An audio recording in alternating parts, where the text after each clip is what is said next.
네, 얼굴 못 뵀던 분들이 많이 오셨는데 만나뵈서 반갑습니다. 근데 제가 들어올 때 박수는 왜 친 거예요? 제가 박수 받을 일은 없는데. 네, 오늘 민간에서 열심히 활동하시는 분들, 또 중요한 재정 담당자 여러분이 모이셨는데 어쨌든 매우 중요한 자리가 될 것 같습니다. 지금 우리 시대의 과제는 성장을 회복하고 또 민생을 회복시키는 것입니다. 농사로 따지면 봄에 씨 뿌릴 씨앗이 필요한데 국가 재정이 그 역할을 해야 됨에도 불구하고 최근에는 국가 재정이 너무 취약해져서 씨 뿌릴 씨앗조차도 부족한 그런 상태가 됐습니다. 소위 성장의 마중물 역할을 재정이 해줘야 되는데 조세 세입도 줄어들고 경제 성장도 좀 악화되면서 조세 세입도 매우 줄어서 국가 재정 여력이 매우 취약합니다. 오늘 이 자리는 몇 가지 여러분이 너무 잘 아시겠지만 국가 세입을 어떻게 늘릴 것인지 또는 세입 분야에서 탈루를 어떻게 정리할 것인지는 별로 크게 의제가 되지 못할 것 같습니다. 그건 정부에서 잘하면 될 것 같고 지출을 어떻게 조정할 것이냐, 지출 조정을 통해서 가용 자원을 확보하는 것이죠. 그리고 비효율적인 영역의 예산 지출들도 좀 조정을 해서 효율적인 부분으로 전환을 또 해야 되지 않을까 싶습니다. 지금 우리 정부가 하고자 하는 진짜 성장, 민생 회복을 위해서 현재 예산이 가지고 있는 문제점들을 잘 살펴보고 또 절감할 수 있는 거, 전환할 수 있는 거 또는 뭐 효율적인 부분을 어떻게 늘려서 진짜 성장을 이뤄낼 것이냐, 민생을 어떻게 회복시킬 것이냐를 논의하게 될 것 같습니다. 좋은 의견 많이 내주시고요. 여러분이 내주신 의견은 이번 예산 편성에서 제대로 잘 반영하도록 하겠습니다.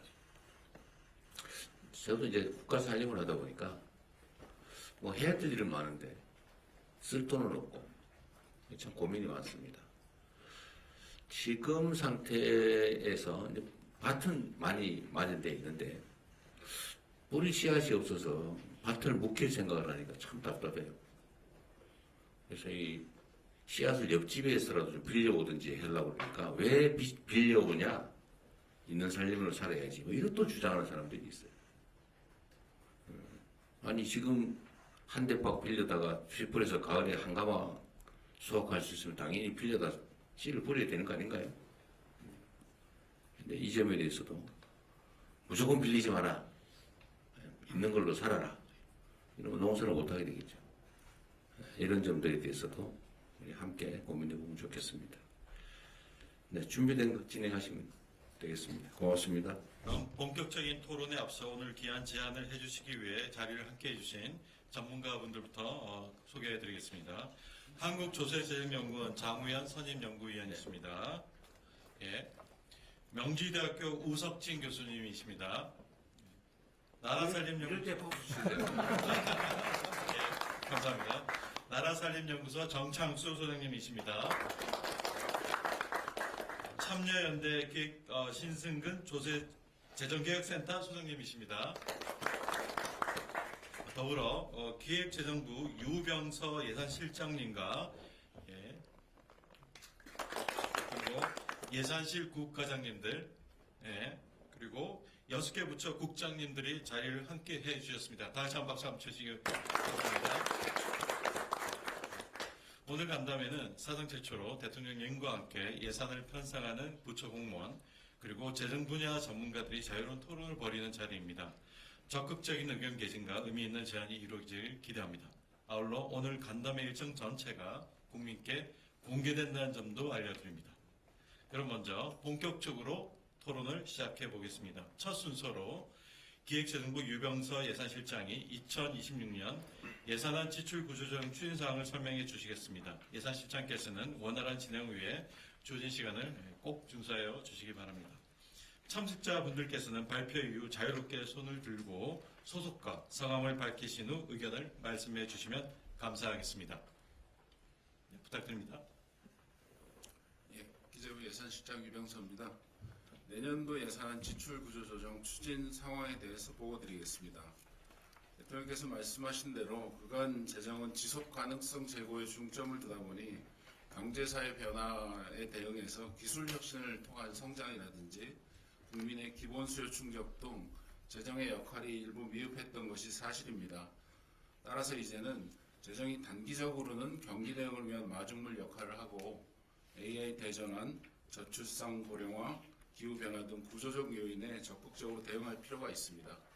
이 과정에서 저성과 비효율, 낭비성 예산을 국민들이 직접 체감할 수 있는 사업으로 전환해서 소중한 세금 사용에 대해서 국민들의 공감대를 형성하는 것이 필수적이라고 생각합니다.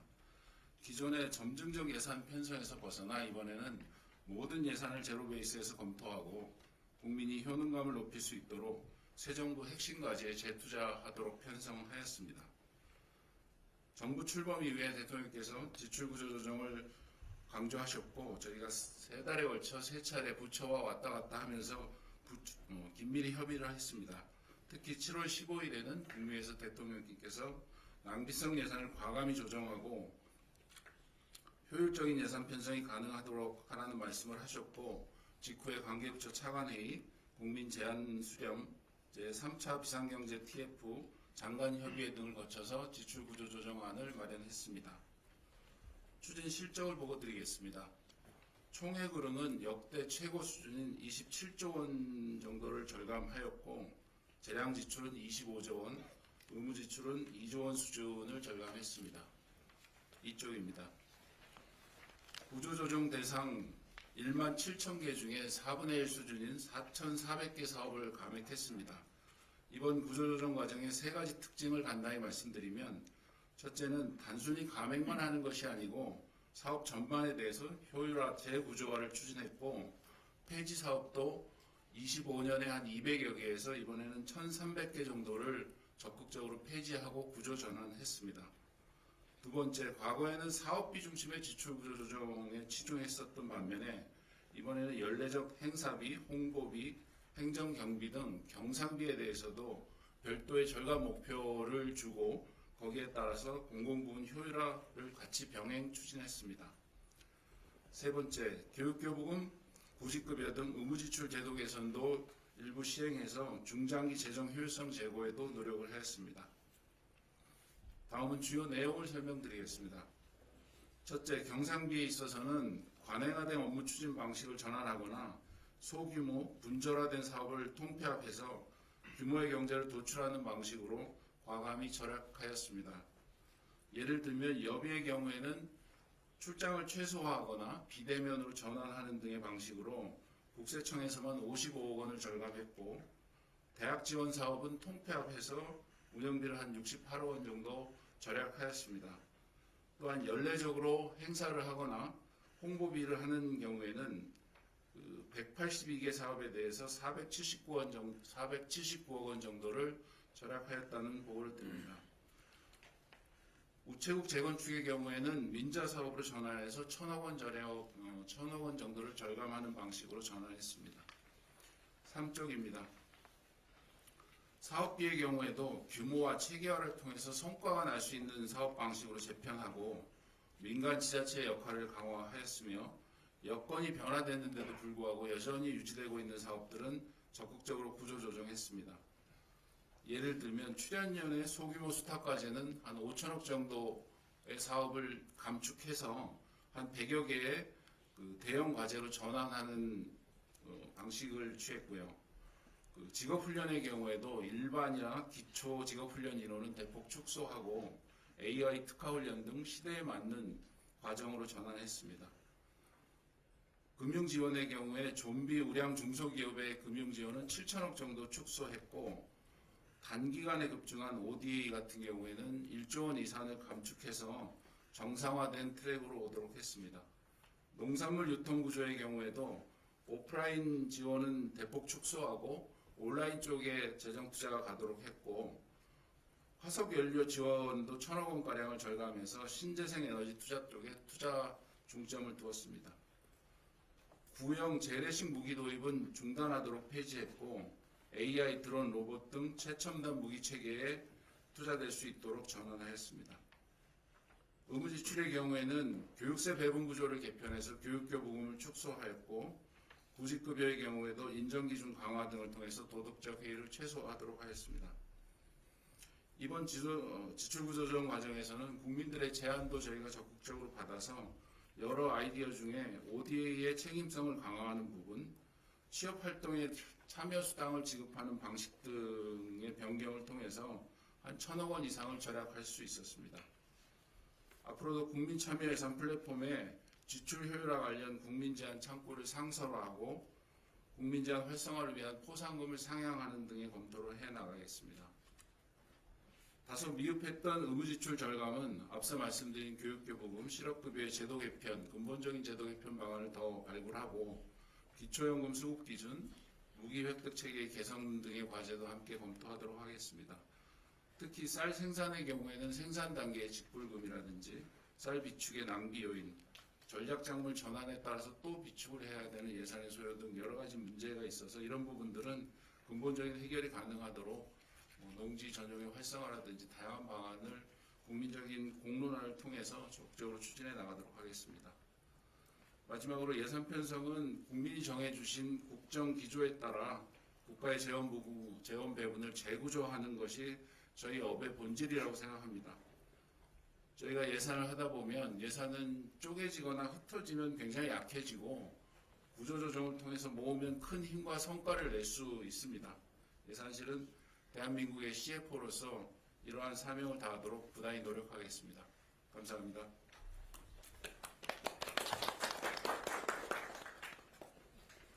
네, 감사합니다.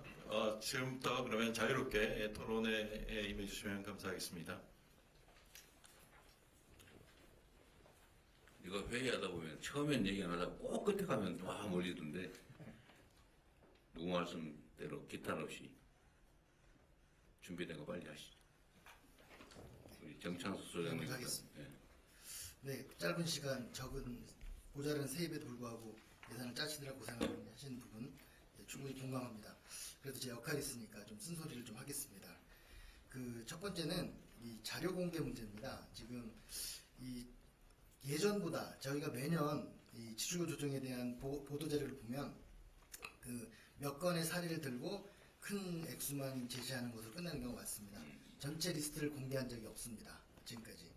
네, 그래서 원칙과 기준, 이런 금액이 나오게 된 과정을 공개한 적이 없기 때문에 그 조정 내역은 저희가 나중에 더듬이로 확인하는 그런 과정을 거칩니다. 이번에도 1,300개 사업이 폐지됐다고 하는데 이것이 9,350개의 세부 사업 중에 일부인지 종료 사업은 얼마나 있는 것인지, 왜냐하면 진짜로 9,300개나 1,400개는 엄청난 일이거든요. 그래서 그런 부분 때문에 저희는 구체적 내역을 보고 하는 과정을 거쳤으면 좋겠다는 생각을 하는 거고, 그리고 의견을 수렴해서 지출구조 조정을 하면 좋을 텐데 조정을 다 끝내고 저희가 나중에 의견을 받는 게 좀 아쉬운 측면이고요. 그래서 이런 부분들이 이 사후에 낭비라든가 이런 부분들을 막지 못하는 여러 가지 요인 중에 하나가 되는 게 아닌가라는 생각입니다. 네, 이렇게 하시죠. 이걸 다 치는 다음 얘기하면은 다 잊어버리거나 이러니까 일단은 요 얘기부터 먼저 한번 해볼게요. 자료 공개를 이때까지 안 했다고 하는데 리스트를 공개하지 않았다. 그러니까 뭘 조정했는지. 근데 안 할 이유가 없어 보이는데 왜 그랬을까요? 저희가 이번에는 하기로 하죠 그냥. 일단 예전에 하면 안 돼? 아니, 국가 예산을 할수 있습니다. 아니 국가 예산을 다 국회에다 다 보낼 거고 예, 맞습니다. 그 집행 자체는 비밀도 아니고 예, 그런데 안 공개할 이유가 없는데 이런 오해를 받을 필요가 없잖아요. 옛날에는 어떻게 했는지 모르겠는데 예. 공개하는데 문제가 있어요? 없습니다. 없으면 저희가 해요 그냥. 모든 예산은 자세한 예산서를 만들어서 국회에 제출합니다. 이제 그 그죠. 중에 어떤 부분이 자, 네, 알겠습니다. 우리 예산실장님 사연도 많고 그럴 텐데 예. 이 과정 자체를 그냥 미정 상태에서 공개하는 게 좀 어려울 수도 있을 것 같긴 하고 그러긴 한데 우리 정창수 소장님 말씀은 이 의사결정 과정을 다 공개하라는 건 아니죠. 아니죠. 그러니까 어쨌든 확정된 거는 다 공개하자. 별로 문제 없을 것 같은데. 예, 저희가 아까 말씀하신 네, 그럼 다 공개하도록 하겠습니다. 예, 그렇게 공개하겠습니다. 네, 공개하시고요. 그다음 두 번째로 의사결정 전 단계에서 의견 수렴을 하고 했으면 좋겠는데 사후적으로 통보만 받는다 뭐 그런 말씀인데 요거는 다음부터는 올해는 시간이 없어서 그랬고요. 다음부터는 최대한 미리미리 우리가 자리를 마련할 거고 민간 전문가나 민간 단체들에서도 미리 좀 의견을 좀 준비하셔가지고 토론을 좀 하고 우리 돈 받으면 좋잖아요. 우리는 해야 될 일이니까 올해는 시간이 좀 짧아서 못했을 것 같고요. 앞으로는 그 문제도 의견을 최대한 수렴해서 하라고 이제 여러 차례 지금 지시를 하고 있기 때문에 내년부터 실행이 될 겁니다. 또 다음 얘기하시죠. 그 하나만 더 말씀드리면 네. 그 이 예산을 짜다 보면 이렇게 사업을 폐지하는 것도 있지만 양저절로 대부분 이제 이 지출구 조정을 한다고 생각하는 경우가 많습니다. 정말 제가 중요하게 생각하는 것은 지출구조 조정은 예산을 재원을 확보하는 것만 있는 게 아니라 이 기회에 아예 사업의 방향, 지출구조를 바꾸는 게 핵심이다. 네. 그렇기 때문에 그 좀 양조절에 이제 집중하는 것은 좀 문제가 있다는 거고 사례를 하나 드리면 뭐가 있냐면 문재인 정부 동안 그 적재정 하라고 하고 윤석열 정부에서 건전재정 하라고 하니까 문재인 정부 5년 동안 그 융자금 출자금을 29조에서 47조로 늘렸습니다. 그리고 윤석열 정부에서는 출자금을 10조에서 6조로 줄였습니다. 그러니까 이거는 이런 게 이제 별로 도움은 실무상 어쩔 수 없는 일이긴 하겠지만 이런 것이 중심이 되어서는 안 된다. 새 정부에서 그러면 안 된다는 게 제 의견입니다. 네. 계속하시죠. 끝이에요? 아니, 그리고 지금 여기서 하나 더 제안을 드리면 국민제한 창구 상설화 포상금 상향 이런 문제가 있는데요. 저는 이 민주정부에서 오랜 수건 중에 하나가 납세자 소송 제도가 있습니다. 노무현 정부 때 100대 국정과제 중에 하나였는데 실행이 안 됐고 문재인 정부에서도 100대에 들어있지만 실행이 안 됐습니다. 이 납세자 소송 제도는 예산을 낭비한 곳에 대해서 소송을 걸어서 나중에 환수하면 그중 일부를 돌려준 제도인데요. 이번 용인경전철 사건처럼 주민소송 같은 그런 개념이 약간 좀 비슷한 개념입니다. 그래서 분명히 이제 문재인 정부 때까지는 법적으로는 문제가 없다까지 갔는데 그 제도적으로 실행이 되지 않았기 때문에 오히려 적극적으로 그러니까 주로 이제 미국 같은 경우는 이거를 기업인들 대상이 좀 이렇게 소유 영수증이라는 게 있기 때문에 많은데 이게 남발되면 행정을 할 수 없다는 그런 말이기 때문에 내용이 있겠는데요. 예, 그래서 그 남발에 대한 통제 문제는 또 법원이나 이런 부분에서 이미 한 200년 가깝게 미국에서 시행을 했기 때문에 충분히 조절 가능하다고 생각합니다. 그래요. 검토해 볼게요. 이거 별도로 보고를 한번 해주세요. 누가 할까요? 납세자 소송 얘기는. 네, 정책 네, 시간. 받아서 정책 지하시는? 네. 요거는 별도로 한번 보고를 해주세요. 예. 중요한 의제 같습니다. 네. 다 했어요? 다른 분도 말씀. 네. 미스 맞아 하세요. 정장수 소장께서는 또 나중에 주제 제안이 주제 있으니까 제안은 나중에 나중에. 또 하시면 네. 될 것 같습니다. 다른 뭐 분 이런 얘기가 아주 도움이 되는데. 저도 하겠습니다. 네. 이게 마이크 누르시면 돼요. 네. 네, 안녕하십니까. 신승근 소장입니다.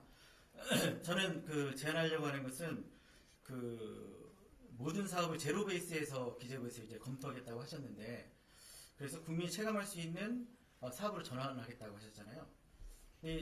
먼저 선행돼야 될 게 국민이 체감할 수 있는 방식으로 설명하는 게 선행돼야 된다는 생각을 합니다. 그러니까 일본의 민주당 정권이 국민의 관심을 집중적으로 받을 수 있었던 게 사업 구분을 했거든요.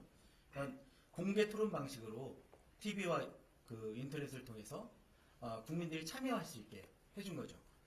그럼 이제 얘기를 좀 더 해드리자면 그런 겁니다. 이런 생각을 왜 하게 됐냐면 지금 우리나라가 재정이 부족하고 미래의 재정 수요가 증대될 거에 대해서는 모두들 공감하고 있습니다. 그런데 경제 전문가와 국민이 생각하고 있는 재정 부족 원인이 좀 다릅니다. 경제 전문가는 복지 예산이 늘어나니까 재정이 부족하다고 생각하고 있지만 국민들은 쓸데없이 생각하는 돈이 많다 이런 생각도 하고 있는 거거든요. 쓸데없이 네, 쓸데없이 새 나가는. 네, 낭비가 네, 많다라는 맞습니다. 생각을 하고 있는 거죠. 그러니까 우리가 재정을 충당하기 위해서 증세를 한다거나 국가 부채를 늘린다거나 아니면 복지 예산을 감소시킨다고 하면 국민들이 거기에 대해서 잘 공감을 안 하는 거죠. 왜? 아낄 돈이 있는데 왜 세금을 더 걷고 부채를 더 늘리고 우리가 받고 있는 혜택을 줄이냐라는 겁니다. 사실 우리는 이 복지 예산 감소하는 데서 어느 정도 합리적인 방안이 필요하다는 생각도 합니다. 하지만 복지 예산을 받는 사람 입장에서는 자기가 받던 혜택이 줄어드는 거거든요. 그래서 당연히 반발을 하는 거죠. 그래서 국민들에 대해서 정부가 낭비성 예산을 절감하겠다는 그런 노력이 먼저 선행돼야 된다고 생각합니다. 그래서 제가 이제 이름을 붙여본 국민 참여형 예산 재검토인데요. 일본에서 했던 것처럼 국민들이 참여해서 예산을 재검토할 수 있도록 해줄 필요가 있고, 그런 과정을 통해서 국민이 예산에 대해서 관심을 가지고, 그리고 행정의 투명성이나 불필요한 사업 폐지, 축소, 재검토에 참여할 수 있게 해줘야 국민들이 이제 그 다음에 이렇게 재정이 부족하니까 복지 예산을 좀 줄이겠습니다. 아니면 세금을 좀 더 걷어내겠습니다. 아니면 국가 부채를 좀 증가시키겠습니다라고 하면 거기에 동의해 줄 수 있다는 거죠. 그래서 저는 정책이 올바름을 주장하는 것도 좋지만 실현 가능해야 된다고 생각합니다. 그 실현 가능성이 두 가지인데요. 경제적 실현 가능성과 정치적 실현 가능성이죠. 경제적 실현 가능성으로 보면 국민들은 이제 그 재정 낭비를 감소시키면 이 돈으로 앞으로 우리 재정 부족권이 해소될 수 있다고 생각하지만 사실 그렇진 않죠. 어차피 계속 재정 부족할 겁니다. 그래서 정부에서 최대한 구체적인 숫자 등을 제시해서 국민과 소통하는 노력이 필요합니다. 그리고 정치적인 실현 가능성에서는 국민의 여론을 받아들여서 우리가 아낄 수 있는 돈이 사실 많지 않을 겁니다. 그렇더라도 규모와 관계없이 재정 낭비를 줄이고자 하는 노력을 보여주는 게 필요하지 않나 이렇게 생각합니다. 이상입니다. 네. 우석진 교수님, 네, 말씀. 명의대학교 우석진입니다.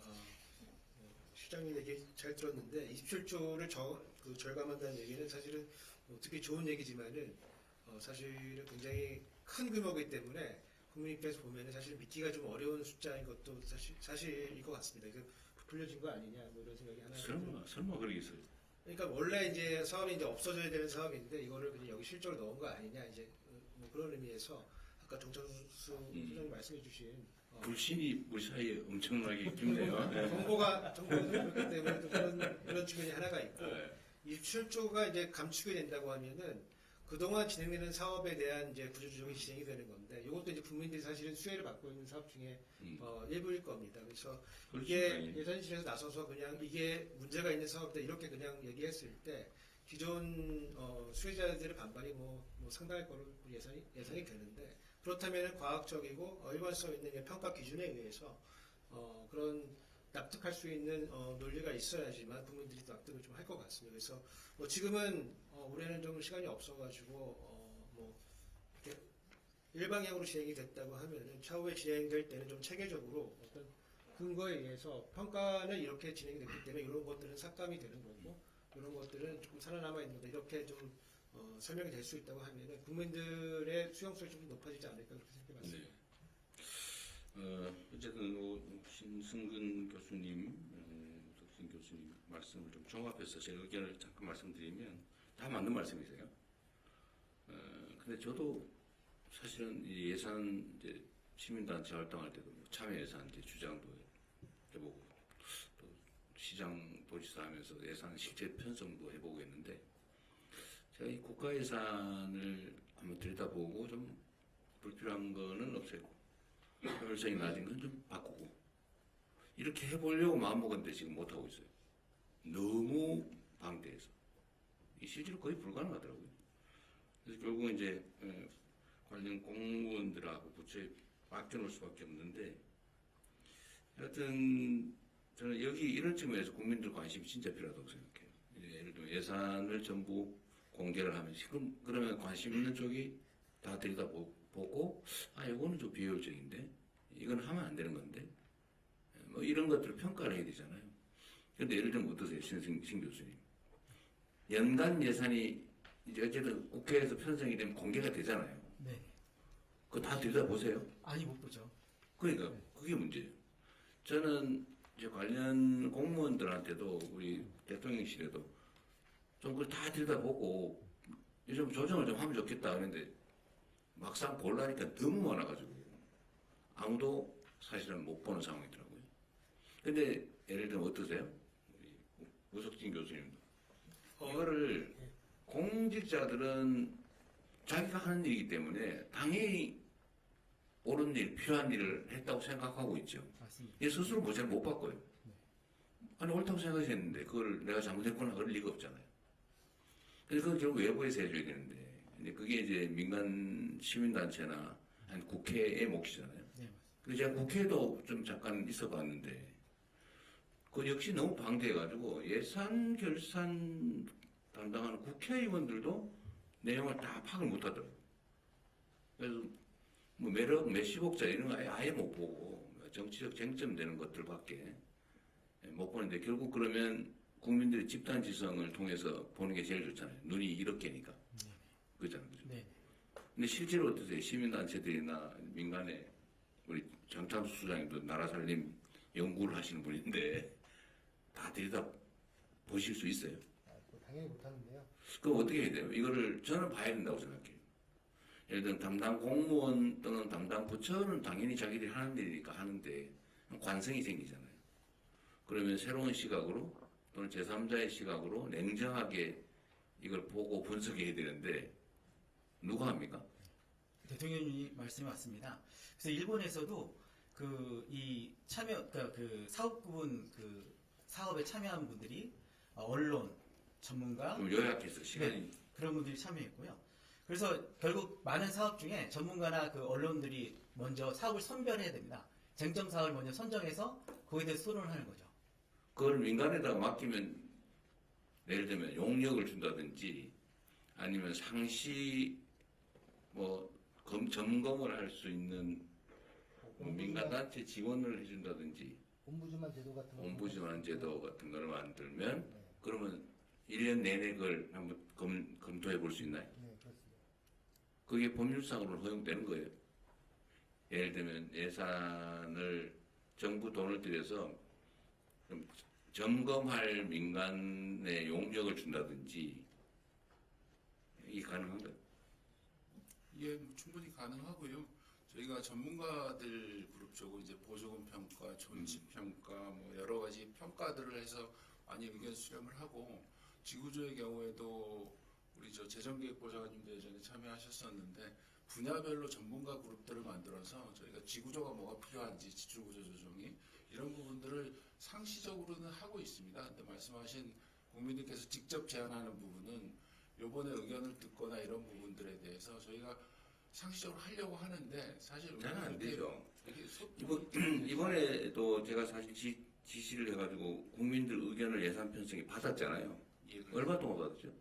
저희가 한 열흘 정도 받았는데 열흘 정도. 실제로 한 60여 개밖에 안 들어왔고 대부분 이제 교육청이라든지 이게 근데 상황이 여기서 참여하신 분들 그거 한 거 알고 계세요? 네, 알고 의견 받는 거? 의견 내셨어요? 있습니다. 저희는 따로 따로?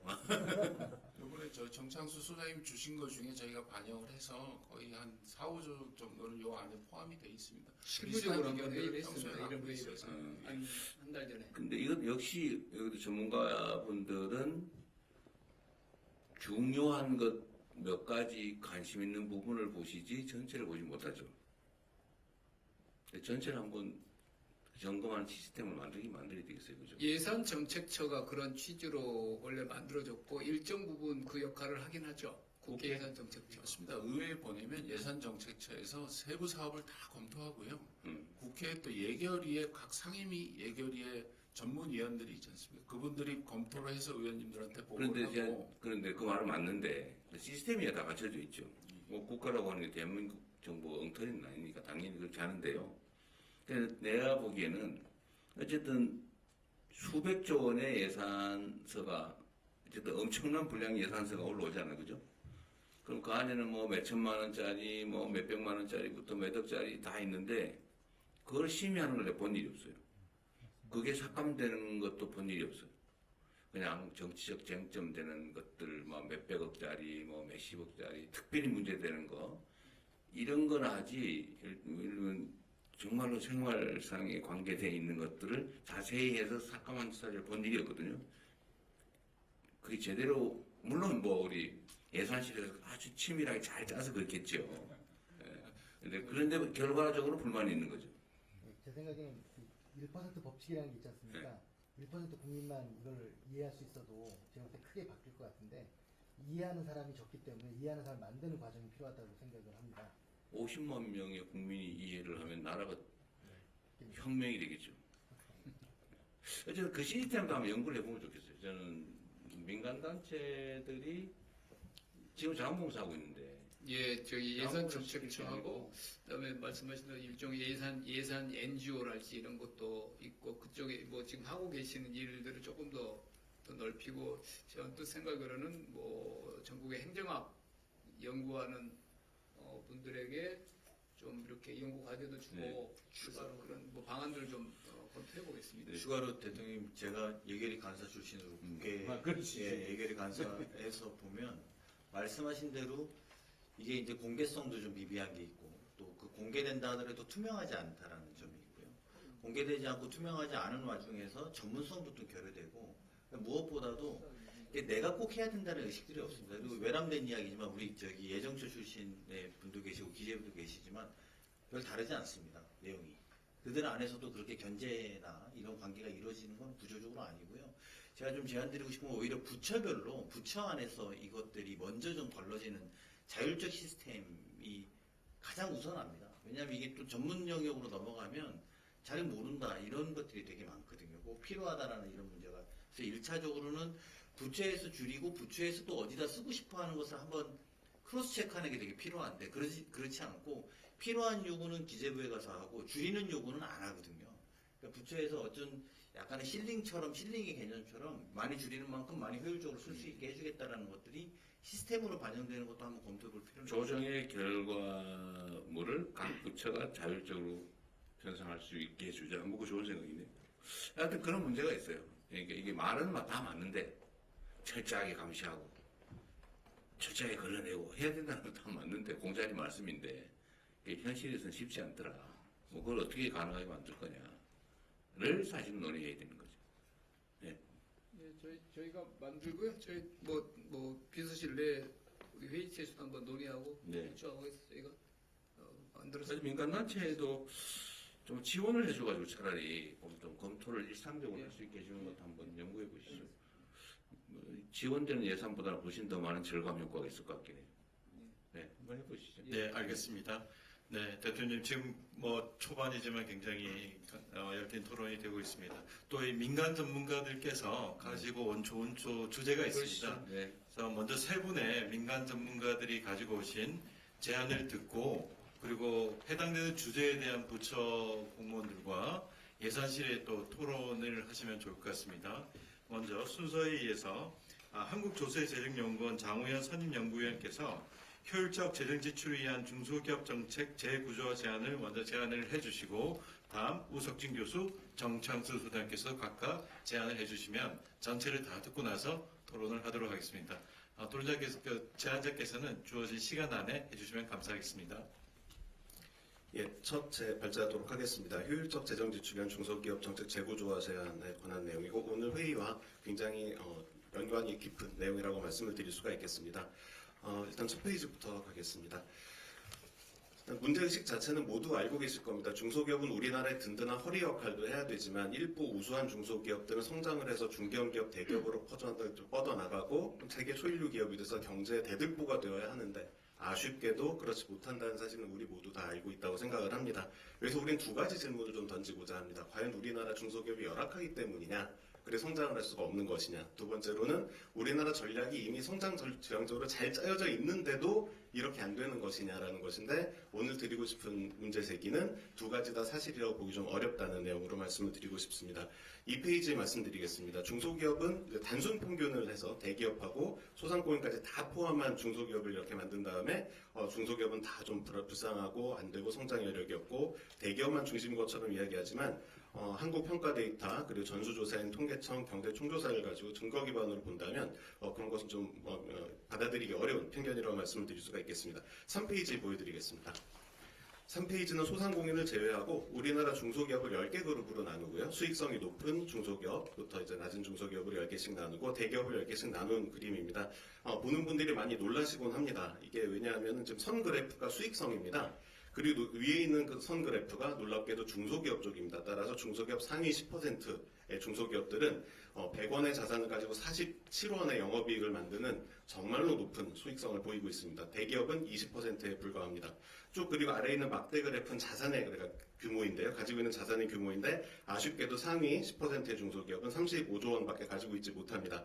반면 상위 7이라고 된 데를 보시면 대기업은 이쪽이 문제인데 1,500조 원의 자산을 가지고 0.94%의 영업이익을 실현하고 있습니다. 따라서 저의 의문은 이런 자산들이 왜 더 효율적인 중소기업으로 가서 더 성장하게 만들지 못하느냐에 대한 문제를 말씀드리고 싶습니다. 그래서 이렇게 우수한 중소기업이 많다는 걸 보여드리고 싶고 수익성 측면입니다. 다음 페이지 보시겠습니다. 그럼 임금도 궁금하실 겁니다. 임금 같은 경우는 아무래도 대기업이 더 많이 주는 것은 사실입니다. 여기서는 차이가 있지만 여기서도 굉장한 오버랩이 있습니다. 여기서는 막대 그래프가 임금의 수준이고 왼쪽을 보시면 되는데 보라색이 상위 10% 대기업, 하늘색이 중소기업입니다. 1위라고 된 곳을 보시면 상위 10%의 대기업이 7천만 원 이상의 2011년입니다. 지급액을 주고 있지만 상위 10%의 중소기업도 5천만 원 가까운 돈을 주고 있고 이것은 세 번째 대기업보다도 높은 수준의 임금입니다. 또 고용자도 거기보다도 높습니다. 따라서 다시 말씀드리고 싶은 거지만 우리나라에는 성장할 수 있는 유능한 중소기업들이 이미 충분히 많이 있다는 것입니다. 5페이지로 가겠습니다. 그러면 우리 정책은 어떻게 조준이 되어 있느냐에 대한 말씀을 드리고 싶습니다. 그래서 이제 3D로 그림을 2차원적으로, 다차원적으로 그려봤는데요. 수익성하고 매출에 따라서 이렇게 그려봤습니다. 아무래도 수익성이 높고 우리나라의 소중한 중기업 82,823개를 이렇게 수익성 기준, 매출 기준으로 이렇게 그래프를 그려본 것입니다. 성장을 시켜야 되는 가려운 곳, 수익성이 높은 곳에 저렇게 많은 기업들이 있음에도 불구하고 아래쪽을 보시면은 지원 비율, 이건 자산당 지원 비율이기 때문에 표준화가 된 것입니다. 있는 기업들에게 얼마나 줬는지가 아니고 실제로 얼마나 여기에 대해서 신경을 써줬느냐는 부분인데 긁은 곳은 다른 곳이라는 말씀을 드릴 수 있습니다. 잠깐 제가 오늘 3D 프린팅 모형을 가지고 왔는데 우리나라 중소기업에서 찍어준 3D 프린팅 모형입니다. 가산 디지털 단지에서 어제 출력해서 가지고 왔습니다. 보시면 이쪽이 이제 수익성이 굉장히 우수한 기업들이 이쪽에 있고요. 그다음에 굉장히 규모는 좀 작지만 작다고 해도 중기업입니다. 우수한 기업들이 많이 있음에도 불구하고 조주는 이런 곳에 주고 있다는 사실을 확인하실 수가 있습니다. 그리고 지금 대통령님 보신 쪽에서 우리가 키우고 싶은 기업들은 이 기업들일 텐데 자산 대비 지원 비율은 이것밖에 되지 않습니다. 굉장히 많은 지원이 있지만 성장 지향적으로 되기보다는 열악한 기업들에게 많이 주고 있다는 사실을 알 수 있고요. 필요 없다는 것은 아니지만 성장 지향적으로 전략이 구성되어 있다고 비효율적으로 집행되고 있다고 말이죠. 네, 잘못 조준되어 있다고 말씀드릴 수가 있습니다. 가려운 곳이 따로 있는데 긁은 곳이 따로 있는 게 아닌가라는 부분이 있고요. 그래서 대안을 말씀드리고 마무리 지으려고 합니다. 일단 첫째 이렇게 바라볼 수 있게 아까 또 대통령님 말씀하신 부분도 안타까운 부분이 세세한 작은 부분들 보기 위해서는 조금 디지털화가 돼야 됩니다. AI를 동원을 해야 되고 중소기업 쪽은 사실 이렇게 볼 수 있는 게 디지털화가 잘 되어 있기 때문입니다. 그래서 오늘 약간 아쉬운 점이 있다 그래도 좀 이해해 주셨으면 좋겠고요. 다른 정책은 오히려 볼 수 없는데 중소기업 정책을 볼 수 있어서 가장 먼저 효율할 수 있다는 말씀을 드리고 싶습니다. 그리고 상황판도 좀 만들 수 있다고 생각합니다. 왜냐하면 엄격 그런 게 변하는 게 아니기 때문에 지금 어떻게 지원이 되고 있는지도 볼 수 있다고 생각하고요. 7페이지가 오늘 좀 예민한 주제는 될 것 같은데 예시로만 좀 말씀을 드린다면 그건 얼마나 좀 잘못 지금 주어진 것이냐고 하면 하위 20% 기업들은 영업 손실을 사실 보고 있습니다. 근데 이런 기업들한테 돈을 주게 되면 그대로 영업을 하거든요. 그것보다는 컨설팅하고 사업 재편을 통해서 진짜 성장에 기여하게 하는 것이 좀 더 맞다고 생각을 합니다. 그 자금은 좀 더 성장할 수 있는 기업에 주는 게 좋다고 해서 규모는 이제 그 하위 20%한 4조 원 정도를 주고 있는데 물론 여기에도 정책 대상이 될 수 있는 기업들이 있으나 규모 전체가 좀 크지 않냐라는 문제 제기를 드립니다. 다음 페이지 보시겠습니다. 업력도 마찬가지입니다. 업력 15년이 넘어가면 일반 은행에서 이미 다 알고 있습니다. 금융기관들에서 알고 있기 때문에 이걸 굳이 정부에서 지원할 필요가 없는데 이게 무려 한 10조 원 정도 규모가 됩니다. 이 부분에 대해서도 물론 거기에도 정책 대상이 있을 수 있지만 규모 전체가 너무 크다는 점에는 주의할 필요가 있다고 말씀드립니다. 다음 페이지에 설명드리겠습니다. 정책 분류를 보면 성장이라는 정책 분류가 없습니다. 성장의 성과 지표도 관리가 잘 되고 있지는 않은데 다차원적으로 볼 필요가 있습니다. 예를 들면 수출은 당연히 성장을 목표로 하는 경우들이 굉장히 많이 있고요. 그래서 밑에 예시로 좀 보여드렸는데 당연히 보면은 성장이 아닌 사업들도 있지만 수상공인 지원이라든지 경영안정자금 지원 같은 건 있지만 육성기금 운용이라든지 이런 중요한 성장에 좀 타겟돼야 되는 정책들이 있어요. 이런 부분들을 잘 골라서 우리가 성장에 얼마나 집중하고 이제 볼 수 있게 하는 게 중요하다는 말씀을 드리고자 합니다. 시간이 없어서 마지막 페이지로 가겠습니다. 약간 새로운 얘기일 수가 있는데 이건 약간 시범사업일 수 있고 모든 기업에 적용은 할 수 없겠지만 사실 이 우수한 기업들은 정부를 찾아오지 않는데 성장도 하지 않습니다. 그럼 정부가 찾아가서 왜 성장을 하지 않는지 대해서 물어보고 필요한 것에 대해서 미리 얘기를 할 수 있다고 생각을 합니다. 수많은 정책들이 있는데 그걸 좀 패키지화해서 기업들은 난 이 성장을 하기 위해서 계획을 내고 이런저런 정책들이 필요하다고 하면 심사를 하고 부처 정책들을 가지고 와서 매칭을 해주는 기업 성장 플랫폼을 만들 수 있다면 수요자의 만족도도 높이고 진짜 성장에 기여할 수 있는 주요 인프라가 되지 않을까 합니다. 이상입니다. 아이고 정신하던. 근데 아주 내용이 좋네요.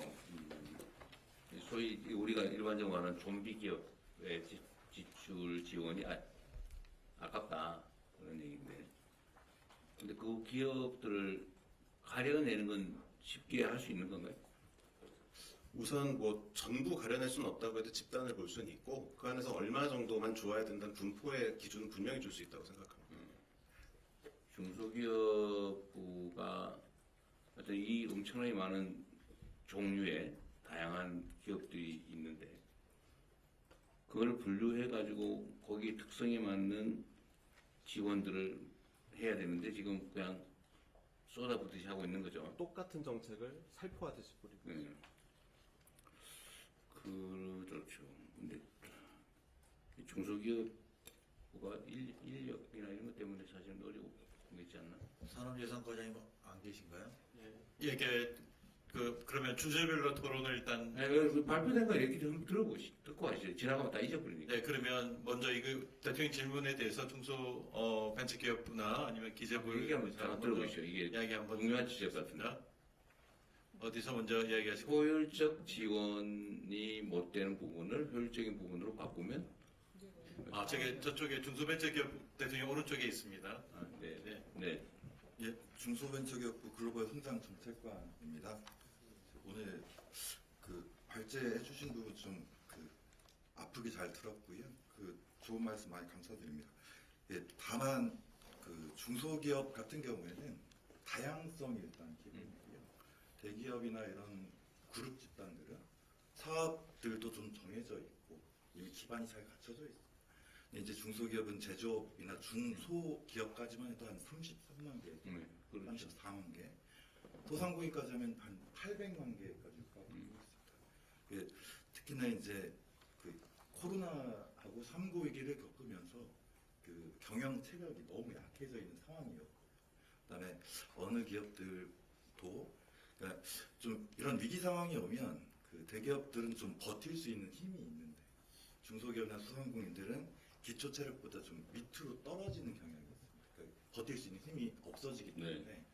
그래서 저희가 이제 말씀 주신 부분에 대해서는 필요성을 인정을 하고, 그다음에 저희 정책들도 좀 다양한 부분들을 갖추고 있습니다. 다만 최근에 한 4, 5년 정도는 성장 촉진보다는 안정, 이 부분에 좀 균형이 좀 치우쳐 있었다. 성장보다는 생존에. 예, 그렇습니다. 그래서 사실 코로나 3구 위기 때 많은 어려움들이 있었고요. 그다음에 그 부분들을 특히나 중소기업들이 성장을 벤처기업이나 유니콘들이 중견기업으로 성장하는 부분도 충분히 가능성이 있지만 일자리라는 측면과 경제 밑바닥을 받쳐주는 측면이 있기 때문에 저희가 그렇게 좀 정책적으로 또 기재부와 같이 협의를 했었는데, 사실 우리 새 정부 출범하면서 앞으로 인공지능이라든가 성장을 더 이상 미룰 수 없는 시기가 되었다고 저희도 판단을 하고요.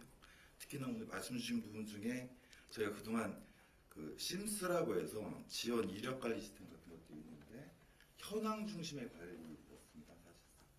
그래서 그게 아니라 앞으로의 목적, 성장이라든가 이런 부분들을 추가해서 다차원적 분류 체계를 좀 갖추고 트래킹을 해나가는 부분들은 정말 필요하다고 판단이 들고요.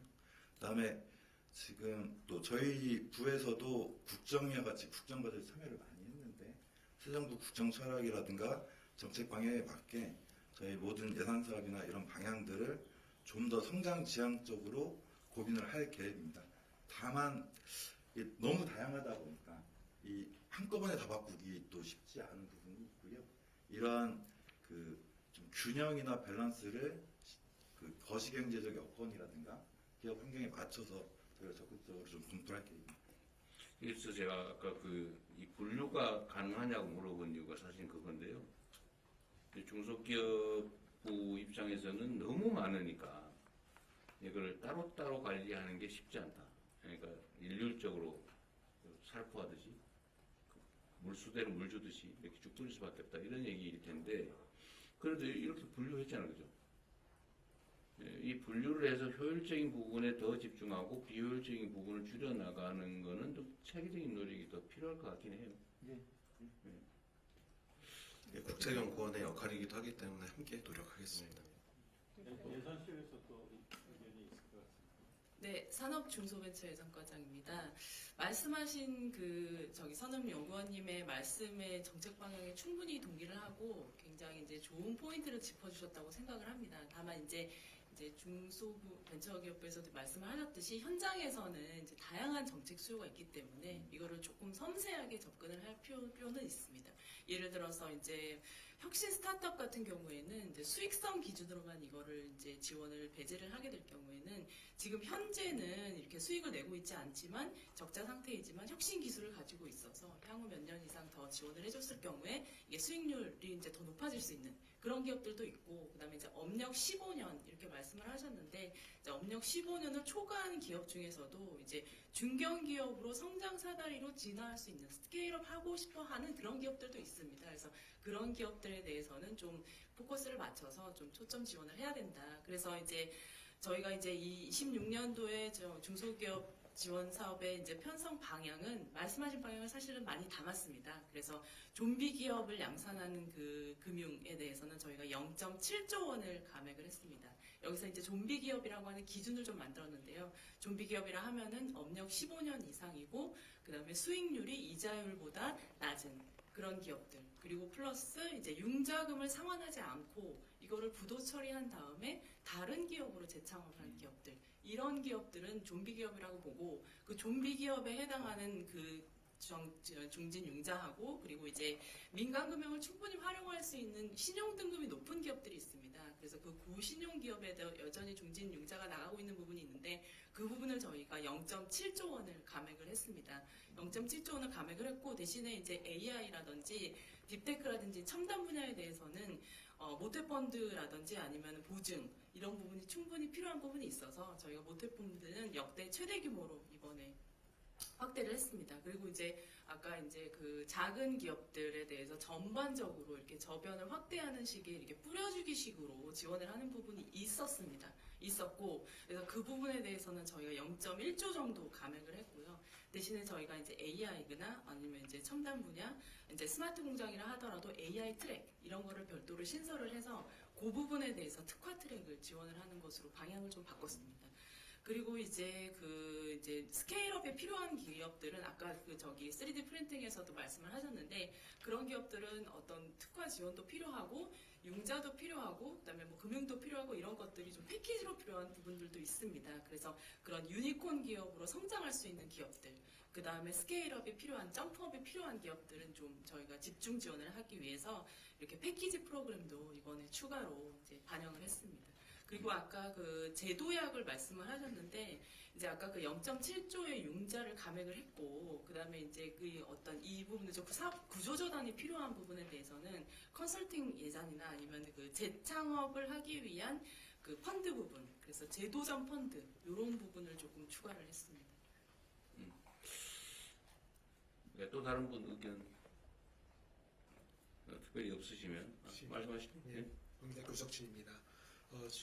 뭐 정책금융 측면에서 봤을 때 우리 지금 금융 생태계가 비생산적인 균형에 지금 도달해 있다고 보고 우리가 한때 창업 초기 기업을 지원했다는 그런 말씀을 해드렸는데 그러다 보니까 좀 위험해지니까 정책금융기관들이 이거를 포트폴리오를 구성을 해서 지표를 좀 좋게 만들기 위해서 굳이 정책금융을 받지 않아도 되는 기업들한테 지원을 해주는 그런 소양들이 있었고 그러다 보니까 우리 민간 금융으로 넘어가야 되는 기업들이 여기 머물고 있으니까 민간 금융 기관들이 뭐 기업 심사나 대출 심사를 할 능력을 키우지 않고 가계 대출에 머무르게 돼서 궁극적으로는 뭐 경제 정치적으로 보면은 또 가계 대출이 늘어나는 또 이런 또 안 좋은 결과를 갖고 오기도 했거든요. 그래서 지금 이 정책금융기관들의 이 성과 지표를 조금 고쳐줄 필요가 있다. 그래서 이러한 그 생산적인 기업에 자금이 흘러 들어갈 수 있도록 그렇게 해줄 필요가 있다고 의견해 보겠습니다. 네. 이게 뭐 중소기업 지원 문제는 사실 비효율적이라고 하더라도 지원을 통해서 고용을 유지할 수 있다면 실업수당 지급하는 것보다는 더 이익이니까 지원하는 경우도 있을 수 있을 것 같아요. 이게 아주 기준은 매우 다양할 수밖에 없는데 그 기준에 숨어가지고 비효율적인 혜택을 받는 잡초를 뽑아내는 게 진짜 중요한데 잡초 뽑기가 쉽지 않죠. 좀 식별도 잘 안 되고 손도 많이 가고 시간도 없고 공무원들이 열심히 일할 수밖에 없을 것 같네요. 하여튼 저기 지금 이 성장 사다리 문제와 네. 피터팬 증후군의 문제가 예산 효율화와 연결되어 있다고 생각합니다. 그래서 기업들이 성장하고 쉽게 만들어준 환경 자체를 거시적으로 좀 봐야 될 것 같고요.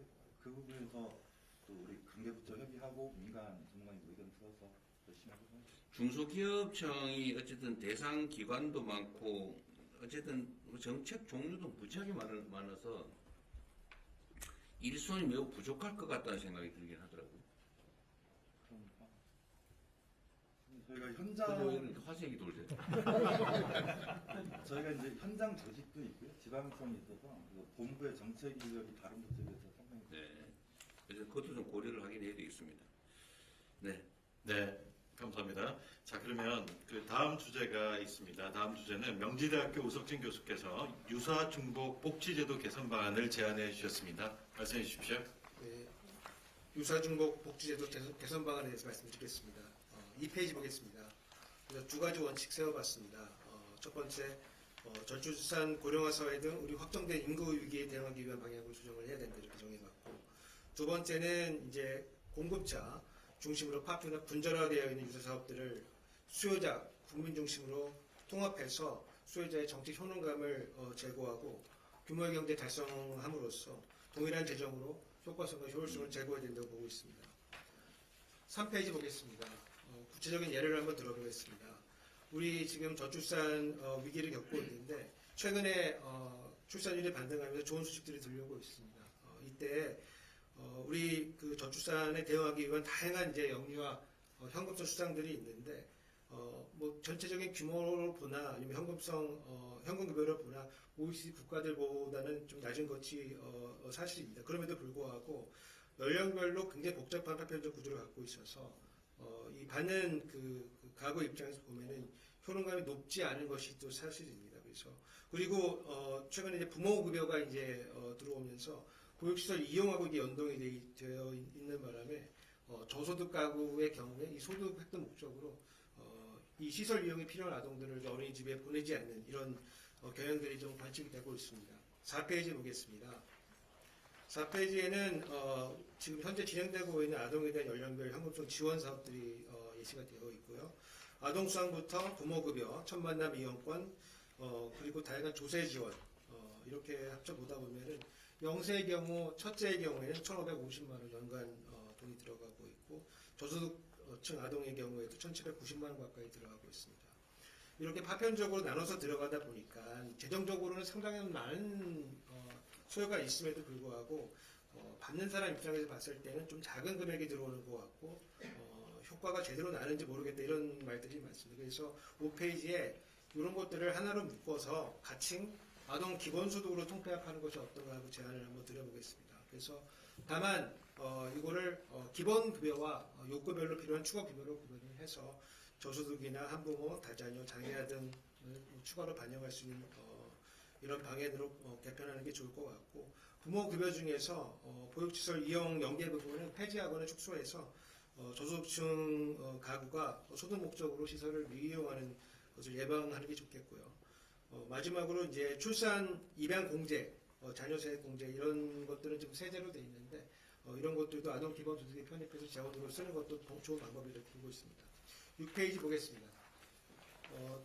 또다시 그 주목 사업이 많은 것 중에 하나가 자산 형성 사업들인데 이게 효과가 좋다고 하다 보니까 뭐 복지부에서도 8개 통장 사업에 플러스 하나까지 하면 9개의 사업이 들어가 있고 지방정부에도 이게 상당히 많이 들어가 있습니다. 그래서 중앙정부 사업이 21개, 지방정부가 33개로 제가 한번 세어봤습니다. 그래서 7페이지 보시면은 부처별로도 지금 중앙정부에서 상당하고 지방정부에서도 지금 이게 효과가 좋다고 보고 필요하다고 보니까 상당히 이제 우후죽순이 생겨가지고 국민들 입장에서 봤을 때는 너무 복잡하고 그리고 하나 있는 것도 받기가 좀 어려운 그런 사업입니다. 그래서 이런 것들을 통폐합을 해야 되는데 1단계로 8페이지 보시면은 복지부 있는 사업들을 통폐합하면 좋은데 국정기획위원회에서도 우리 아이 자립펀드하고 청년 미래적금을 좀 제한을 하고 있습니다. 그래서 이게 뭐 소득 조건이나 계층이 지금 겹치고 있기 때문에 이런 것들을 좌측에서 보이는 것에서 오른쪽으로 아동 같은 경우는 우리 자립펀드로 디딤돌 씨앗 통장과 통합해서 구축을 하고 청년 같은 경우에는 청년 미래적금이 들어오니까 이거를 그 소득 분위를 좀 조정을 해가지고 균형을 이루는 것이 좋겠다 이렇게 보고 있습니다. 그리고 뭐 여기 나와 있지 않은 다른 중앙부처 사업들도 통합해서 운영하는 게 좋겠다. 그럼을 통해서 국민들의 접근성을 높이고 효능감 높이는 게 좋겠다 이렇게 보고 있습니다. 9페이지 보겠습니다. 근로장려금 구조 개편이 필요하다고 보고 있습니다. 최근에 이제 복지부 조세 지출이 늘어나고 있는데 그중 빠르게 늘어나고 있는 이유 중에 대부분은 근로장려금 때문이고 이게 2017년도에서 18년도로 넘어오면서 확대 개편하면서 원래는 1조에서 2조 정도 들어가던 사업들이 지금 올해 기준으로 보면은 5조 가까이 지금 들어가고 있는 그렇게 사업으로 늘어나고 있습니다. 다만 이 근로장려금이 도입됐던 이유는 기존에 우리 국민기초생활보장제도가 보충성의 원리를 채택하고 있기 때문에 일을 했을 경우에 그 1대1로 거의 1대1의 수준에 해당되는 급여를 공제를 하고 있기 때문에 이게 암묵적인 조세에 해당이 됩니다. 그래서 근로 의욕을 좀 줄인다는 이런 지적들이 있기 때문에 이거를 근로장려금의 형태로 일을 하면 할수록 좀 더 많은 금액을 지원해주는 이제 그런 형태로 구성이 되어 있는데 마지막 10페이지 보시면은 저희가 이 왼쪽 아래 보시면 이게 사다리꼴 모양으로 되어 있는데 이게 왼쪽 구간을 우리가 점증 구간이라고 부르고 평평한 구간은 평탄 구간, 이 아래로 이제 빠지는 구간을 점강 구간이라고 부르고 있습니다. 근데 노동공급 효과가 나는 구간은 이 점증 구간에서 효과가 있는데 이 왼쪽 그림을 보시면 이게 우리나라 건데 우리나라의 그 근로장려금 구조는 효과가 있는 부분은 짧고 효과가 없는 부분이 좀 길게 구성이 돼 있어서 이 노동공급을 제고하는 효과는 굉장히 적고 소득 보전 수단으로 지금 활용이 되고 있는 그런 상황입니다. 그래서 이 근로장려금의 취지를 생각을 한다고 하면은 재고를 할 수 있는 구간을 조금 더 확대를 하고 강화를 하고 다른 부분을 조금 축소를 하는 이제 그런 방향으로 재편을 해야 되겠다 이렇게 제안드리고 싶습니다. 아주 훌륭하십니다. 정말 저도 이 공감이 많던 부분인데 이게 사실 이 쪽에서 이렇게 하니까 저도 통장 이름을 기억을 못하겠더라고요. 외워보려고 했는데 너무 많아가지고 그건 맨날 바뀌고 정권 바뀌면 통장 이름도 바뀌고 그러죠. 앞으로는 그러지 맙시다. 일단은 공급자 중심으로 돼 있는 화폐나 분절화되어 있는 것들을 수요자 중심으로 통합하자. 이거 정말 좋은 얘기 같아요. 근데 정부도 당연히 이런 노력을 할 것 같거든요. 그런데 새로 자꾸 생기죠. 있는 거는 못 없애고 뭔가 생색은 내야 되고. 통합하는데 문제가 많습니까? 저는 통합성을 해야 된다고 생각하거든요. 너무 정보가 복잡해가지고 접근도 안 되고 아주 약삭 빠르고 뭐 이런 사람들은 혜택을 많이 볼 수 있고 저 바쁘고 이러면 뭐가 있는지 알지도 못해가지고 못하고 이렇게 되면 안 되잖아, 그죠? 정책이라고 하는 게. 자산 형성 예를 들면 교수님 말씀 주신 대로 이번에 디딤 씨앗 통장하고 청년 도약 계좌, 내일 저축 계좌 이런 것들은 이제 원래 있던 거를 폐지할 수는 없고요. 신규 가입은 중단이 되고 이번에 다 통합한 아까 말씀드린 우리 아이 자립펀드하고 미래 적금적으로 다 통합이 되는 개념으로 지금 정리가 돼서 네. 이렇게 국정에서도 발표가 될 겁니다. 일단 자산 형성 정책 말고 일단 뭐라 그래 수급 정책이라고 하나? 하여튼 복지 수급 정책 이 아동수당 이거 조세 지출 형태로 된 것도 있고 뭐 온갖 방식의 인센티브 제도도 있고 이걸 이제 정말 통합해서 한꺼번에 운영하려고 하면 좀 섭섭할 수 있죠. 예를 들면 내가 뭐 세금에서 옛날에 이렇게 혜택을 받았는데 그게 없어졌다. 이제 그 아쉬움만 남고 추가로 정부로부터 지원이 늘어났다는 것은 좀 체감이 안 되고 근데 거기에 일부에서 악의적으로 뭐 혜택을 뺏었다고 선전하고 이러면은 진짜 뺏어갔나? 이래서 저항할까봐 사실 못하는 측면도 있죠. 맞습니다. 이게 통합을 하면 훨씬 처음에 효과적이죠. 규모가 커지기 때문에 효능감이 있지만 네. 예전에 이제 출산했을 때 뭐 천만남 이용권, 뭐 이제 영아기에 굉장히 큰 돈을 부모급여를 이렇게 0세 1세에 줬던 것들이 없어지면 사실 초반에 한 번 할 때는 뭔가 굉장히 받는 것 같지만 일단 그게 기본이 되고 나면 다른 정책 목표를 달성하는데 굉장히 좀 한계가 있어서 네. 복지부나 이런 부처에서는 새로운 타겟팅한 바우처 같은 거를 계속 만들어서 새로운 정책 수요에 좀 대응하고 싶어 하죠. 그래서 통합되면 비슷한 게 또 생기고 통합되면 또 생기고 그래서 결국은 재정 수요는 계속 늘어나고 그런 과정이 좀 반복되는 사례가 많습니다. 그러니까 근데 사실 바우처 제도 이런 걸 하면 그 동작받는 사람 예를 들면 예산 일정 그거는 소진되니까 동작받는 사람만 혜택 보고 좀 바쁜 사람은 못 받고 이렇게 되지 않아요? 근데 생세는 내고 실제 효과는 없고 예를 들면 대상자가 막 50만 명인데 2,000명분 해놓고는 정책했다고 그러고 막 경쟁률 막 200대 1 그러고 그런 거는 하지 말아야 되는 거 아닙니까?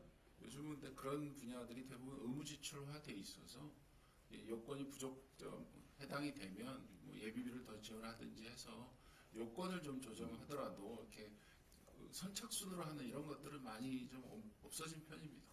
지방정부에는 꽤 있더라고. 나한테 그런 자랑하는 사람도 있던데. 대상자가 수만 명인데 1,000명 대상해놓고 정책했다고. 일단은 지금 당장은 어렵겠지만 이 지적한 대로 영유아 대상 수당을 통합하는 건 고민을 좀 해봐야 될 것 같아요. 그리고 저런 것도 있지 않습니까? 예를 들면 조세 지출 형태로 해버리면 지금은 돈이 안 돌아서 문제잖아요. 전체적으로. 전 세계적으로. 근데 정부가 그냥 안 걷는 것보다는 세금을 깎아주는 것보다는 받아서 지역화폐 형태라도 지출을 해주면 순환이 되지 않나요? 똑같은 건데. 아니, 저희도 지출을 좀 재정 지출이 더 효과적이라고 생각합니다.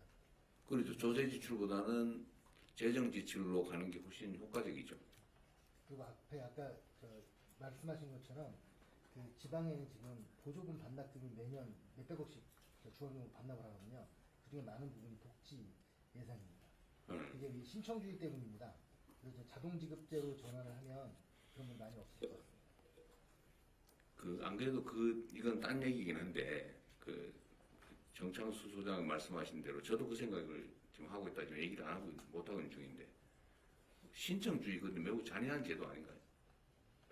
그냥 대상자가 되면 당연히 지급하고 최선을 다해서 못 받는 건 할 수 없지만 신청하랬다고 안 주고 이러니까 그 지원 못 받아서 죽고 그러는 거잖아요, 그죠?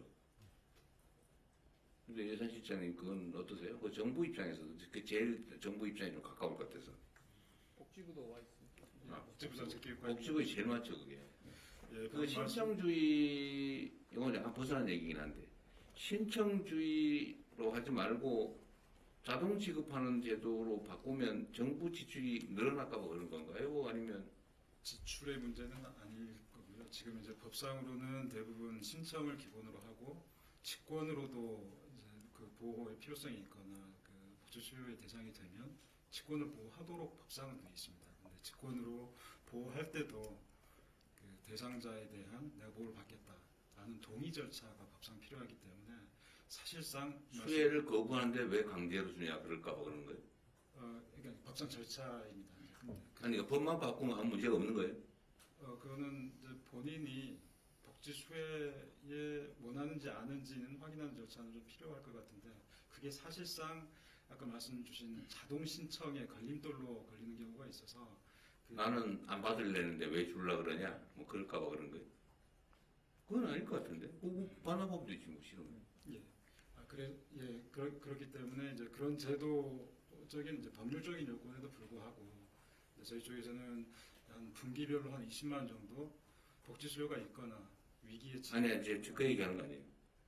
그게 아니고 각종 복지 정책이든 어쨌든 뭐 정부가 국민들을 위해서 뭔가 지출을 할 때 대상자가 정해지잖아요.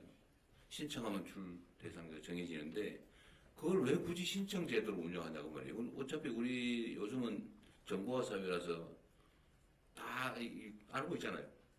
그럼 쫙 지급해주고 굳이 안 받겠다 하면 반납하고 그러면 되는데 왜 신청을 굳이 하게 해가지고 행정력을 낭비하냐고 말이죠. 저는 그 생각이 들더라고요. 이게 이제 하긴 하는데 신청을 안 하는 사람만큼 재정이 절감이 되니까 그걸 노린 게 아닌가. 그건 아니에요? 진짜로? 저희가 제도 설계에 있어서 재정 절약을 염두에 두고 그걸 하지는 이제 않고 그러면 자동 지급으로 바꾸는데 실질적 제약은 없는 거예요? 지금도 이제 복지 지갑이라고 해서 아니 자꾸 얘기하지 말고 그 제도 자체 근본적으로 다르잖아요. 당연히 지급하는 거하고 신청하면 지급하는 거 그건 다른 거지. 그거를 보완하는 건 또 다른 문제고 지금 제가 드린 말씀은 좀 정창 소장 말씀 똑같잖아요. 신청하면 주는 게 아니고 그거 신청주의라고 그러잖아요. 자동 지급으로 대상자가 당연히 준다. 가 왜 안 되냐고 말이죠. 그거는 사업마다 좀 차이가 있습니다. 이제 기초수급 대상자라든지 이미 그 복지 시스템에 포착이 돼 있는 사람들은 리스트가 있기 때문에 요번에 우리 그 소비 쿠폰 할 때도 이런 분들은 이미 다 명단이 있지 않습니까? 그런 경우에는 그냥 바로 자동으로 지급할 수 있고요. 다만 프로그램에 따라서 중위소득 60, 70 이렇게 되는 경우에는 거기에 해당하는 사람이 누군지 현재 데이터가 없습니다. 아니 그런 경우는 분들은 이제 신청을 받아서 하는. 그래도 그게 이념이라고 하는 게 있잖아요. 자동으로 지급하는데 확인이 안 돼서 못 줄 뿐이지 확인을 본인이 해주면 더 빨리 되겠지만 행정기관이 자동 지급이면 당연히 확인 조사할 책임이 생기잖아요. 그죠? 그리고 확인된 데는 그냥 신청 없어도 지급해버리고 그거하고 신청을 다 굳이 받는 거하고 그 기본 이념이 다르니까 이거는 뭐 이유가 있을 것 같은데 왜 이거를 신청주의를 지금까지 계속 유지해왔을까? 뭐 이유가 있잖아요. 아까 누가 얘기하려고 그랬던 것 같은데 먼저 얘기하고 가시죠. 딱 신청주의 얘기는 아닌데 저희가 이제 대부분 대통령이 말씀하신 게 복지 사업들이라고 생각됩니다. 그런데 이제 기준을 정할 때 우리 소비 쿠폰도 그런 건데요. 만약에 이제 각 금액이 달라지면 얼마 이상, 얼마 이하 이렇게 되지 않겠습니까? 그렇게 되면은 정부가 모든 사람의 데이터를 다 가지고 있지 않기 때문에 지정하기 어렵고 만약에 지정이 된다 하더라도 그분이 어떻게 받을지 쉽게 말해서 통장 번호를 다 알고 있는 상황이 아니기 때문에 개인정보 문제로 저번에 기자분도 저한테 한번 문의를 한 적이 있습니다. 이렇게 소비 쿠폰을 줄 때 그냥 쫙 뿌리면 되는데 다 어떻게 왜 안 뿌리냐 그래서 저희가 개인정보 문제로 정부가 모든 사람의 통장 번호나 이런 걸 다 알고 있지 못하다. 현실적으로 불가능한 아니 이게요. 근데 그건 또 다른 문제 같은데 신청을 안 하면 안 줘도 된다. 줄 의무가 없다 하고 신청 안 해도 줘야 되는데 신청을 안 해서 몰라서 못 줬다. 이건 다른 거예요. 예, 그렇잖아요. 많이 다른 거예요.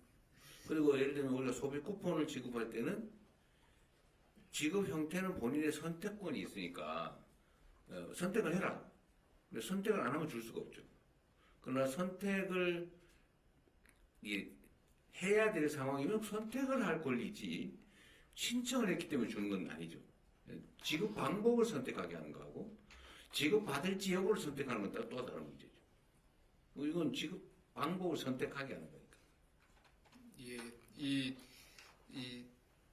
행정기관이라는 것이 기본적으로 오랜 기본 이쪽에 관성같이 뭘 할 때는 신청하면 뭐 나눠주고 이런 걸로 돼 있는 것 같고요. 제 생각에도. 근데 일종의 입증 책임 비슷하게 이 복지는 보호가 필요한 사람에게 정부가 주는 건데 이제 우리가 아까 말한 대로 정작 그 제도 안에 포섭 안 된 사람들이 많은 사람들 우리가 찾기가 힘들잖아요. 그래서 기본적으로 찾고 지급하는 노력을 정부가 기본적으로 지고 특별하게 본인이 어떤 옵트아웃 같이 내가 거절하는 그런 특별한 사정이 있으면 지급을 안 하는 것으로 하면 이건 사실 굉장한 대전환이잖아요. 이 그렇죠. 복지 제도에. 그래서 이 분야 복지 제도는 디폴트가 지급이고 정부가 알아서, 그리고 특별한 경우에는 본인이 원하는 경우에만 안 하는 걸로 아주 사실 말씀하신 대로 철학 자체가 다른 건데 그렇죠. 그런 식으로 이 부처하고 저희가 검토를 네. 하겠습니다.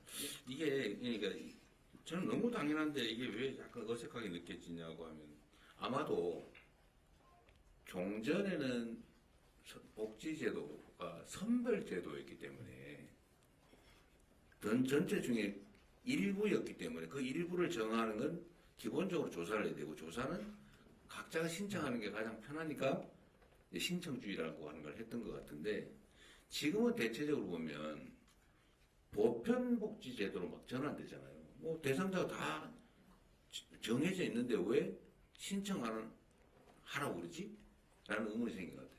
그러니까 지금 우리 실장님 말씀처럼 신청주의를 유지할 부분도 있는데, 지금 기본적으로 신청이고, 신청 안 하면 대상자임에도 불구하고 안 주고, 신청을 권고해야 되고, 이 상태인데, 만약에 이거를 그 신청주의가 아니라 그게 뭐라 했지? 뭐 반대견이 뭐예요?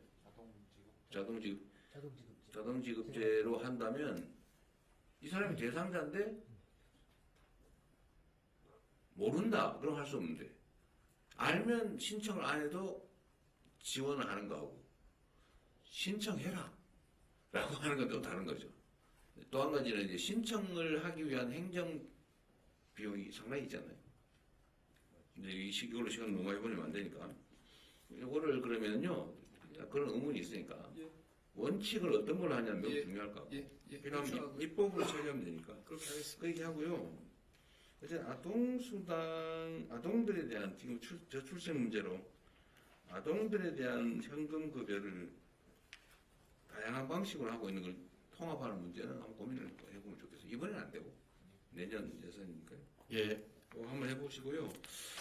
그 다음에 자산 형성 사업은 사실 통합하기 쉽지는 않을 것 같아요. 성격이 비슷한 거는 기술적으로 최대한 조정은 하는데, 이거를 통합하는 건 보편제도가 아니기 때문에 어쨌든 기본적으로 수요자 중심으로 바꾸자라는 건 맞는 말씀 같고요. 근로장려금 얘기는 이게 현실적으로 필요하다 그 말이죠. 근데 비효율적인 부분을 효율적으로 좀 조정해야 된다. 조정하는 방법이 뭐예요? 이게 원래 근로장려금이 들어갈 때 좋은 취지로 들어와 있었는데, 지금은 이제 소득을 보전하는 그런 체계로 돼 있고, 특히 이게 최저임금 인상하면서 조금 이제 소득 보전 문제가 좀 생겨가지고, 그때 대규모로 이제 빠르게 소득을 밀어넣기 위해서 근로장려금을 수단으로 이용한 것이거든요. 그래서 다시 한 번만. 이게 2018년 19년도 이때가 문재인 정부 때 최저임금이 때 올랐을 때 일자리를 잃고 뭐 이런 일들이 좀 생겼기 때문에 소득 보전을 좀 빠르게 좀 해줄 필요가 있어서 요 근로장려금을 하나의 수단 통로로 이용해가지고 소득을 밀어넣는 측면이 좀 있습니다. 그러다 보니까 난 이해가 안 되는데 그 말이. 예. 다른 분들은 이해시겠대세요? 내가 이해를 못해. 원래 근로장려금이라고 하는 게 그렇게 소득을 밀어낸 목적으로 쓰고자 하는 정책이 아니었는데, 소득을 밀어내요? 그러니까 이제 소득이 없는 사람들의 소득을 보전해주는 정책이 필요하게 되니까 원래 근로장려금 근로의욕을 만들고 다시 일터에들 경험을 하게 해가지고 더 좋은 직장으로 가게 만드는 정책인데, 목적에 맞지 않게 다른 목적, 부가적인 목적을 사용하게 하는데 굉장히 많이. 그 부가적인 목적이 뭐라고요? 그러니까 소득 보전한, 원래는 이제 이게 부의 소득세처럼 일을 하면 할수록 조금 더 소득을 보존해주는 이제 이런 정책을 통해서 사람들이 조금 더 일을 할 수 있는 이런 근로의욕을 고취하는, 저임금에도 불구하고 일을 할 수 있게 일을 하면은 조금 더 국가에서 매치를 해줘가지고 소득을 더 보존해주는, 그러므로 인해서 사람들이 이 복지 제도에 머무르지 않고 조금 더 일을 그랬는데 그런 제도였는데 이게 뭐 최저임금이 빠르게 오르는 그 시기에 소득이 정체하는 그런 일들이 좀 생겼습니다. 그래서 특히 이제 뭐 소득 1분위의 소득이 감소했다는 그런 현상들이 나와서 여기에 이제 소득을 보존해주기 위한 정책 수단으로서 이제 근로장려금이 이제 사용이 됐고 이제 그러다 보니까 지금 이 원래 취지와는 조금 동떨어지게 지금 이 근로장려금이 구성이 되어 있기 때문에 그거를 원래 취지에 맞게 조금 돌아갈 수 있는 제도로 재구조할 필요가 있지 않나. 어떻게? 뭐 제가 제안하고 있는 거는 그 10페이지 오른쪽을 보시면은 10페이지 오른쪽 보시면 이게 미국 제도입니다. 미국 제도고.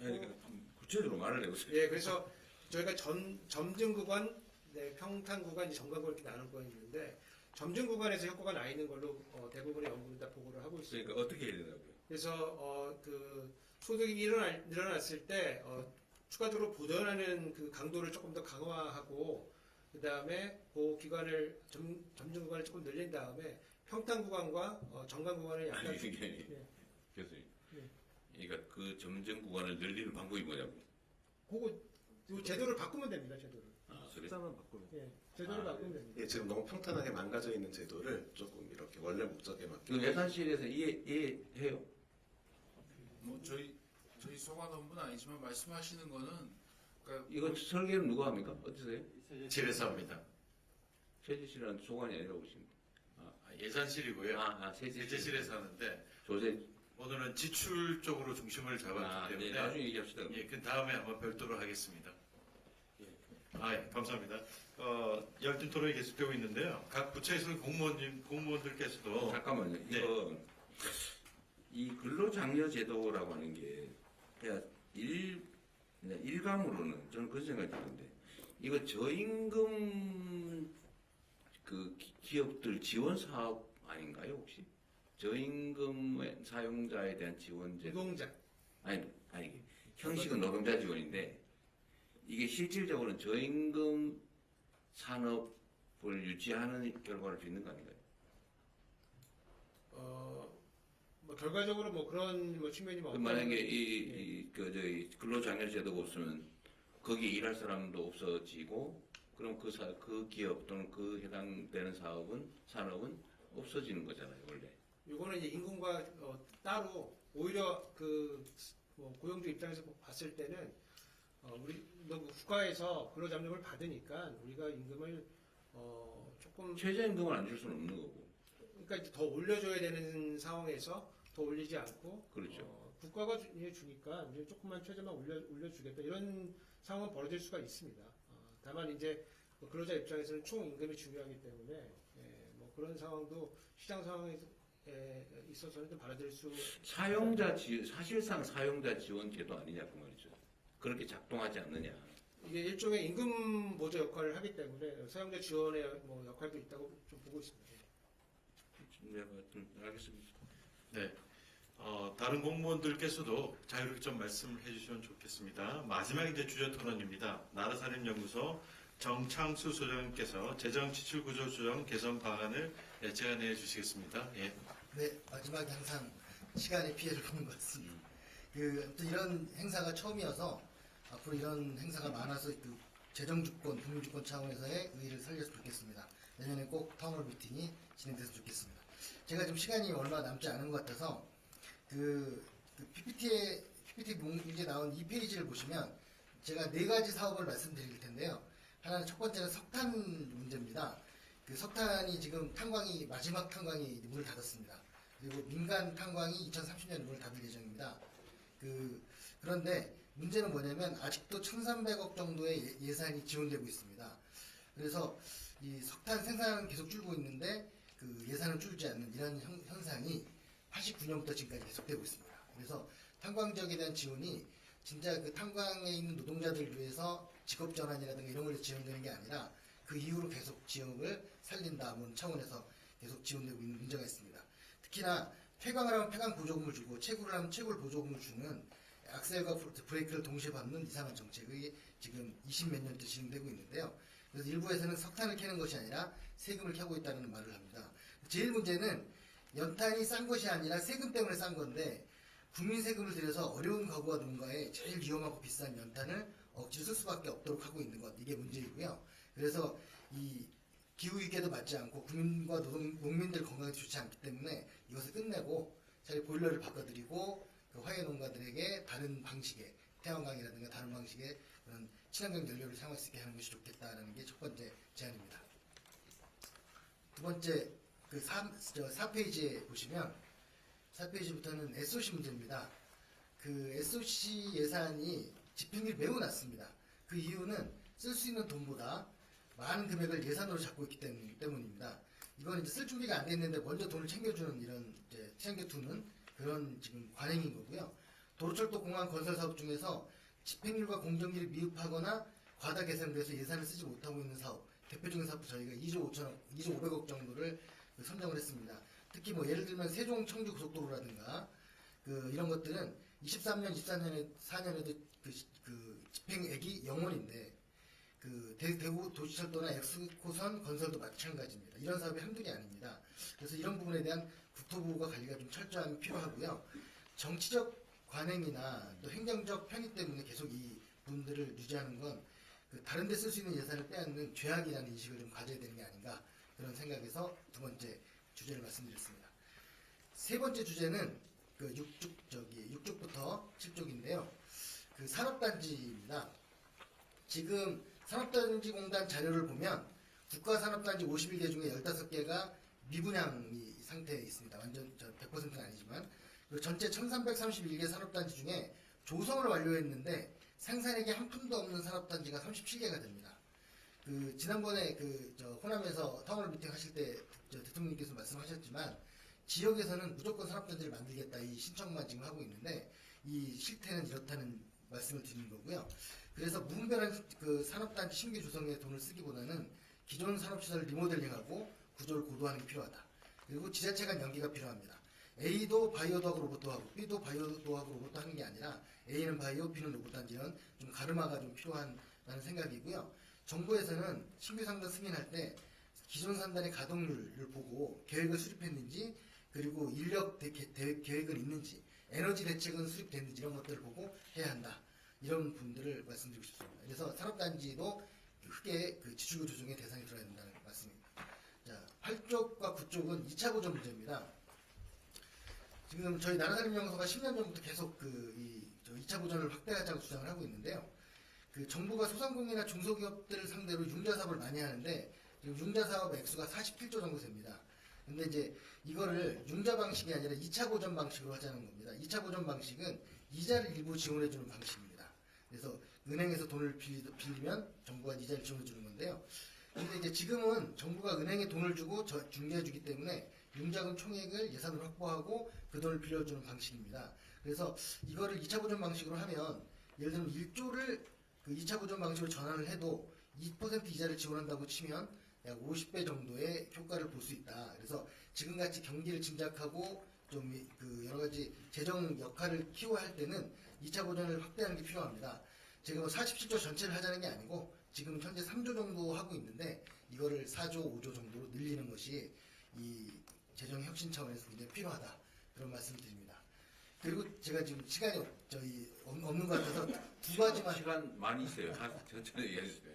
두 가지만 더 말씀드리면 하나는 내일이 광복절인데 내일 모레가 광복절인데 지금 그 친일파 재산이 아직도 1,500억 원이 환수가 안 되고 있습니다. 이 부분들이 지난 정권에서 조금 좀 뭐랄까 소극적 그런 노력을 했기 때문이라는 저희는 평가를 하고 있고요. 이걸 환수해서 그 희생한 분들한테 도움을 줄 필요가 있다. 그거 연결시켜서 보훈처에서 지금 10년째 88 골프장을 매각을 안 하는 건지 못 하는 건지 저는 안 하고 있다고 생각을 하는데 이 88 골프장이 지금 2014년 추정 가격이 4,300억 원입니다. 지금 1조 원을 넘어섰을 거라고 추정을 하는데 이 부분을 빨리 매각을 해서 이 부분을 보훈기금으로 해서 보훈 예산으로 쓰는 것이 훨씬 효율적이라고 생각합니다. 지금 현재 88 골프장은 연간 100억 원 정도 수익이 나오고는 있는데 그건 보훈처가 굳이 88 골프장을 운영해서 이 100억도 사실 많은 돈이 아니기 때문에 이 부분들을 꼭 말씀드리고 싶습니다. 얼마짜리라고요? 네? 얼마? 저 10년 전에 3,300억이었습니다. 10년 전에. 네, 2014년에. 보건 채가 주세요. 80만 평 정도 됩니다. 그래서 이 부분들을 골프를 왜 유지해야 되는지 제가 여기 이 자리에서 말씀을 못 드리겠지만 굉장히 좀 저는 좀 뭔가 있어요. 답답하게 보고 있습니다. 그리고 마지막으로 하나 말씀드리는 건 지방 문제인데요. 그 지방에 현재 지방이 예산이 부족해서 어려운 점도 많이 있지만 있는 돈을 못 쓰는 문제도 많이 있습니다. 예를 들면 경기도의 모지자체는 1,300억 원이나 잉여금이 있는데도 지방채를 400억을 발행해가지고 이자를 12억 원을 내고 있는데요. 이런 식의 지방들이 재정관리를 못하는 측면을 행안부가 조금 관리를 강화해야 되는 게 있는데 그중에 특히 제가 하나 꼭 집어서 이걸 해결했다고 말씀드리는 건 이자 수입입니다. 지금 금고에 그 지방 금고의 거의 69% 70% 가깝게가 농협이 하고 있는데요. 지금 저희 연구소가 23년도를 분석을 해보니까 약 170조 정도 돈을 지자체가 기금하고 일반 예산 갖고 있는데 이 돈에 대해서 이자 수입이 얼마냐 따져봤더니 보통 예금을 하고 있다는 얘기. 예, 근데 높은 곳은 4.7%인 지역이 있습니다. 제가 어디라고 말씀드리지 못드리겠는데 낮은 곳은 0.5%입니다. 그래서 이 차이는 어디서 되는가? 지자체 단체장의 의지의 문제도 있지만 저는 우선 아까 그 투명하게 이 내용이 공개화가 된다면 충분히 주민들이 이 부분에서 항의를 하고 좀 더 개선할 수 있으라고 봅니다. 그래서 어떤 농협은 4.7%인데 어떤 농협은 0.5%냐? 그리고 근데 그 이자율을 공개하지 않고 있습니다. 지자체들이. 그래서 공개하라고 하면 저항을 하고 있는데 좀 행안부 쪽에서 소극적으로 이 공개를 대처하고 있고요. 그래서 뭐 여러 가지 영업 기밀이기 때문에 안 된다는 얘기를 하지만 중앙정부는 뭐 국민연금부터 시작해서 모든 거를 어디다 맡기고 얼마를 벌었고 다 공개하지 않습니까? 중앙은 되는데 지방은 안 되는 것 저는 좀 이해할 수 없습니다. 이상입니다. 네. 시간이 짧다고 하시더니 하실 말씀 다 하신 것 같네요. 그 우선은 제가 먼저 몇 가지만 좀 체크해 볼게요. 지방 정부들의 금고 선정과 이자율 문제는 하여튼 체크할 필요가 있어 보입니다. 그거 정부 차원에서 전국 지방자치단체를 다 조사를 한 다음에 정부에서 공개하는 게 가능한지 한번 검토해 보세요. 네, 알겠습니다. 그 표로 만들어가지고 네, 보고 드리고 말씀드리겠습니다. 너무 충격을 주려나? 특정 지자체? 이자율을 공개해야 됩니다. 아니 뭐 저기 금고 계약 내용을 공개를 하면 되죠. 그 비밀도 아닌데 뭐. 행안부하고 상의해 보겠습니다. 해서, 예. 공개하는 게 맞을 것 같아요. 네, 알겠습니다. 그냥 저도 그걸 실제 체험했던 사람이라 네, 많은 지적이고요. 88 골프장을 굳이 왜 가지고 있냐? 자산 보전 측면도 없지는 않을 것 같긴 한데 말씀하셨으니까 한번 알아보시죠. 네, 여러 개 알아보고. 가지고 부처들이 또 몇 개 가지고 있습니다. 네. 문화체육관광부 달아 있고. 아 그래? 문화체육관광부. 부처들이 왜 그걸 가지고 있죠? 기금들이 뭐 기금들 문화체육관광부도 저기 오포 쪽에 하나 있고요. 저기 뭐 대릉도 있고 뭐 부처별로 그래? 있습니다. 예. 그거 판다고 뭐 없어진 대한민국에서 사라지는 건 아니니까. 그건 정부가 아닙니다. 예. 재정으로 가지고 있는 건 좀 그러네요. 혹시 이거 관련해서 예산실에서 답할 수 있으신가요? 88 골프장 관련해서는 정부에서는 매각하기로 방침을 정한 지 한 10년 이상 된 걸로 저도 근데 기억하는데 살 사람이 없어요? 실제로 뭐 보호처 얘기는 매각이 잘 안 되고 있다라고 계속 얘기는 하고 있는 상황입니다. 그 저기 5천억짜리인데 1조 원 내라면 절대 안 팔리죠. 맞습니다. 알겠습니다. 살 사람이 없지 세입을 않고 가지고. 되게 뭐 위치나 인기도가 있는 골프장인데 좀 사정을 좀 파악해 보겠습니다. 네, 예. 그러시죠. 지적이 있으니까. 718 재산 환수 얘기도 여러분 별도 한번 챙겨보십시오. 챙겨서 저한테 좀 알려주세요. 그리고 기금 융자를 2차 보존으로 전환하는 건 이거 정말 많은 얘기 같은데 그 재정 효율성 측면에서 좀 어떠세요? 저희가 직접 융자하는 거를 2차 보전으로 바꾸는 거는 물론 그 총 지출은 줄죠. 근데 사실 국민들이 부담하는 부담액은 사실 조금 는다고 보여집니다. 왜냐하면 직접 융자는 나갔다가 나중에 들어오기 때문에 재정의 지속 가능성 측면하고 그 비용이 실제 2차 보전으로 금융기관에 그 돈을 주는 것보다는 일단 장기적으로 보면 직접 융자가 저희는 좀 싸다고 보고 있고요. 또 하나는 이제 직접 융자는 저희가 뭐 중진공이나 소진공 이런 데도 보면 대부분 신청을 하면 거의 95% 이상 받아갑니다. 근데 이제 2차 버전으로 금융기관에 그걸 지원을 하면 금융기관 쪽에서는 신청 대비 한 3분의 1 정도밖에 접근이 잘 안 되는 문제가 있습니다. 그래서 취약계층이나 소상공인이나 이런 부분들은 저희가 웬만하면 직접 융자로 하려고 하고, 그다음에 아까 구조조정의 액수가 뭐냐 이걸 얘기하셨는데 제일 크리티컬한 게 사실은 그럼 직접융자 10조 하던 거를 2차 버전으로 바꾸면 몇백억밖에 안 되거든요. 이 10조를 구조조정 예산으로 잡을 거냐 말 거냐. 근데 저희는 그거는 구조조정이라고 생각은 하지는 않습니다. 그렇게 실질적으로. 분식하지는 않았다. 그러니까 그런 차원에서 그걸 구조조정하는 건 아니고 저희가 판단할 때는 시장성이 있거나 이런 고객이나 기업이나 사람은 2차 보전 방식으로 하고 접근성에 문제가 있는 취약계층, 소상공인 이런 부분들은 직접 융자로 하고 프로그램에 따라서 그렇게 설계를 하고 있다고 생각합니다. 그렇겠죠. 그런데 우리 정창숙 소장님은 그런 점을 고려 안 하고 한 말씀은 아닐 거고. 네. 예를 들면 이제 금융기관들은 2차 보전을 해줄 테니 서민 금융 지원을 해라라고 하면은 안 해버린다 그 말이잖아요. 신용도 같은 걸 신용도 잠깐까지 떨어지니까. 보고 본인들이 원래 5% 받던 거를 뭐 좀 높여받으면서 2차 보전해서 싸게 주는 근데 아예 하고 안 해버린다. 예. 그분들도 다 저희가 생각을 둔 건데요. 이미 지금도 직접 융자를 해주는 게 아니라 은행에 맡겨서 주는 전대융자 방식이기 때문에 그 은행에 대한 관리 감독이라든가 다른 여러 가지 보안 체계가 충분히 근데 이거는 좀 있는 것 같아요, 그 실장님. 지금 우리 재정이 지금 사실 되게 위기 상황인데, 예를 들면 이제 우리가 성장을 정상적으로 좀 회복하고 재정 수입이 정상화되면 그때야 뭐 괜찮은데 지금은 정말 너무 어려운 상황이라 조세도 정상화하려다 지금 저항도 심하고 그렇잖아요, 그죠?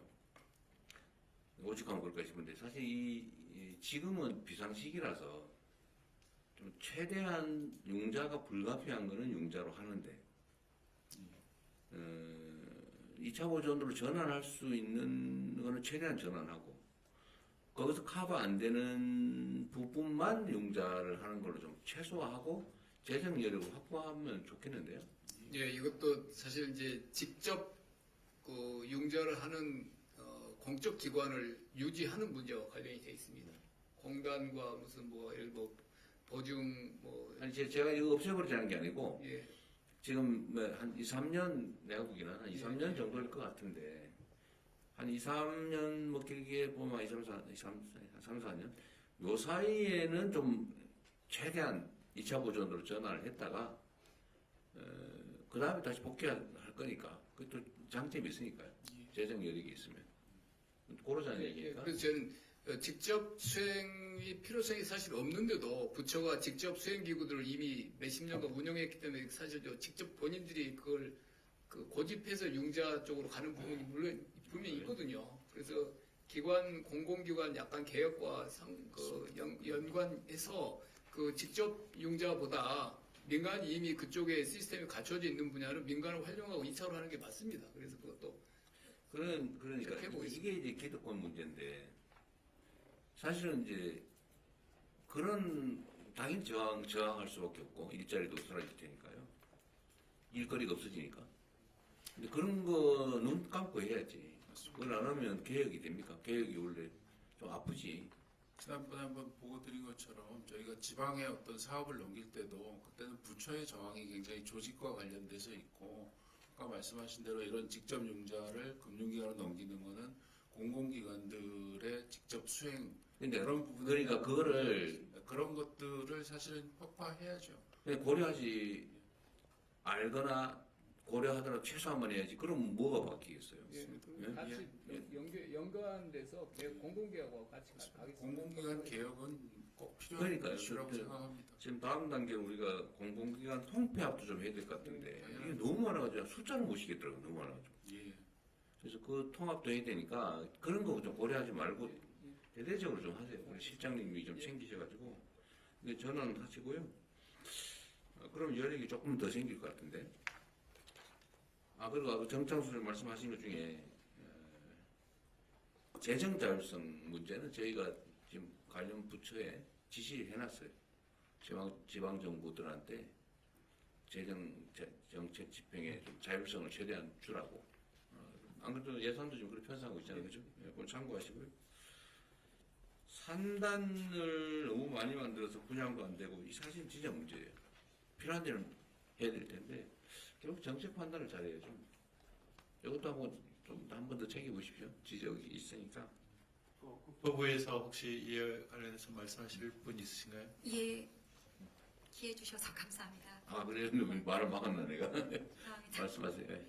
네, 방금 발제해 주신 것처럼 새로운 산단을 만들기에 앞서서 기존의 산단들을 좀 재구조화하는 것이 선행 노력이 필요하다 강조해 주신 것에 대해서 굉장히 깊이 공감하고 있습니다. 네, 다만 기존 산단을 좀 저희가 조성을 신중하게 앞으로 하게 되더라도 말씀하신 것처럼 노후된 산단이 굉장히 빠르게 증가하고 있기 때문에 이러한 구조, 예산 지출의 구조의 전환 과정에서 어쩌면 저희가 절감할 수 있는 국가 지출보다는 뿌려셔야 될 밭을 굉장히 더 넓혀갈 수밖에 없다는 말씀을 좀 먼저 좀 드리고 싶습니다. 지적해 주신 대로 51개, 주신 통계상으로는 51개고요. 저희가 현재 파악하고 있기로는 54개입니다만은 국가산단 중에서 이제 미분양이 상당히 많이 발생하고 있는 것은 사실이고, 국가산단뿐만이 아니라 일반적인 전체 산단은 지금 전국적으로 약 1,300개가 넘어가는 상황입니다. 그 중에서 이제 작은 산단까지 합해서 생산력이 좀 떨어지는 것도 사실이기는 합니다. 그래서 이러한 산단들의 구조를 좀 고도화하고 저희가 나아가서 일반 택지를 새로운 택지 개발을 하는 것도 필요하지만 원도심 재개발 하듯이 좀 산단에 있어서도 그러한 구조 개선도 필요하다라는 관점에서 저희 부처에서는 좀 제도 개선 방안에 대해서 실무적으로는 고민하고 있습니다. 네. 이러한 과정에선 저희가 기존에는 사실은 지원하고 있는 것이 너무 적기 때문에 이번 기회에 이것에 대해서도 좀 예산을 좀 대폭 늘릴 수 있는 기회가 된다면 네, 오히려는. 두 번째로는 그런 과정에서 저희가 산단의 분양률이 굉장히 체계적으로 관리되지 못하고 있었다는 반성도 많이 했습니다. 현재 산입법의 시행령에 따르면은 이것을 시도 단위로 저희가 관리했습니다. 그래서 국가산단의 경우에 15%, 또 일반 산단의 경우에 30%가 넘는 미분양률이 나오면 신규 산단을 좀 만드는 것을 저희가 제약을 건다는 이런 등이 있는데 좀 더 이것을 세밀하게 시군구 단위로 갈 필요도 있을 것 같고요. 그럼에도 불구하고 신규 산단을 개발하는 것은 저희가 아주 안 할 수는 없는 때로는 아주 유효한 정책 수단이라고 한 것은 좀 말씀드리고 싶습니다. 현재 저희가 아리백 산단이라든지 또 에너지 신도시를 만들어서 지방의 균형 발전을 도모하기 위해서 일부의 지역에 대해서는 이것을 저희가 잘 검토해서 좀 성공적인 새로운 산단 모델도 만들 필요가 있다고 생각을 합니다. 왜 그런데 이렇게 지역에 미분양이 생기고 애써서 만들었는데 또 이런 사태가 생기면 안 되는데 이것을 막을 수 있는 방법은 아무래도 지방에 특화된 산업을 잘 찾으라는 말씀대로 하는 것도 필요하고요. 아울러 청년이나 기업들이 갈 수 있는 여건을 좀 지원해 주시면 되는 감사하겠습니다. 뭐 문화라든지 또는 교통이라든지 특히 정주 여건 등과 관련된 것들 또 아까 인력도 말씀하셨기 때문에 이러한 지원들이 같이 좀 포함이 된 지방 산단 또는 이제 국가가 지역에 만드는 산단을 저희가 설치할 수 있도록 지원해 주신다면은 신규 산단에 대해서는 좀 더 저희가 성공적인 모델도 만들 수 있을 것이라고 생각합니다.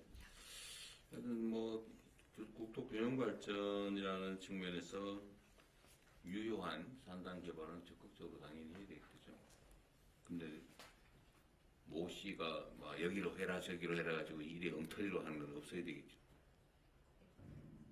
이 관련해서 지방 같은 경우에는 산단을 유치하는 게 그 지역의 업적이 되고 개발의 근거가 돼서 국회의원들이나 지자체장들이 엄청 노력을 합니다. 근데 이제 문제는 그렇게 유치해놓고 운영은 중앙에서 관리를 하거든요. 그러니까 부담은 중앙이 지는 구조입니다. 그래서 제도 개선을 한다면은 이제 그것까지도 지자체나 그 지역에서 담당하는 것도 한번 고민을 해볼 필요가 있습니다. 그래야 좀 책임 있는 분양부터 책임 있는 운영을 할 가능성이 많습니다. 유치는 본인들이 하고 결과값의 운영은 중앙에서 하는 부담의 구조도 한번 이번에 제도 개선할 때 같이 논의하고 검토할 필요가 있습니다. 네, 국토부가 좀 더 세밀하게 대비를 잘 하셔야 될 것 같아요. 그리고 일단 석탄 얘기 먼저 좀 해보면 이거 저는 전에 어디 보고에 마지막 무슨 갱구를 다 갖다 다 없어진 줄 알았던 건 석탄공사 얘기였던 거예요. 민간 석 하나 남았습니다. 민간. 그렇지. 그 중단해야 되는 거 아니에요? 그뭐 자꾸 경쟁력도 없는데 그걸 이 석탄 산업을 우리가 발전 강원도하고 상의하겠습니다. 산업부에서 이 문제에 대해서 아마 코멘트하실 네. 분이 오셨습니다. 네, 그 석탄공사 운영하는 마지막 탄광은 지난 6월 30일 날 문을 닫았고요. 지금 남아 있는 거는 그 경동에서 운영하는 상덕광업소 어디요? 삼척에 있습니다. 어디에? 삼척에 있는 삼척이요? 상덕광업소라는 민간 탄광 하나만 지금 남아 있는 상황이고 이 탄광도 지금 스케줄상으로는 29년, 30년, 이 30년까지는 다 종사자가 몇 명이에요? 종사자가 지금 721명입니다.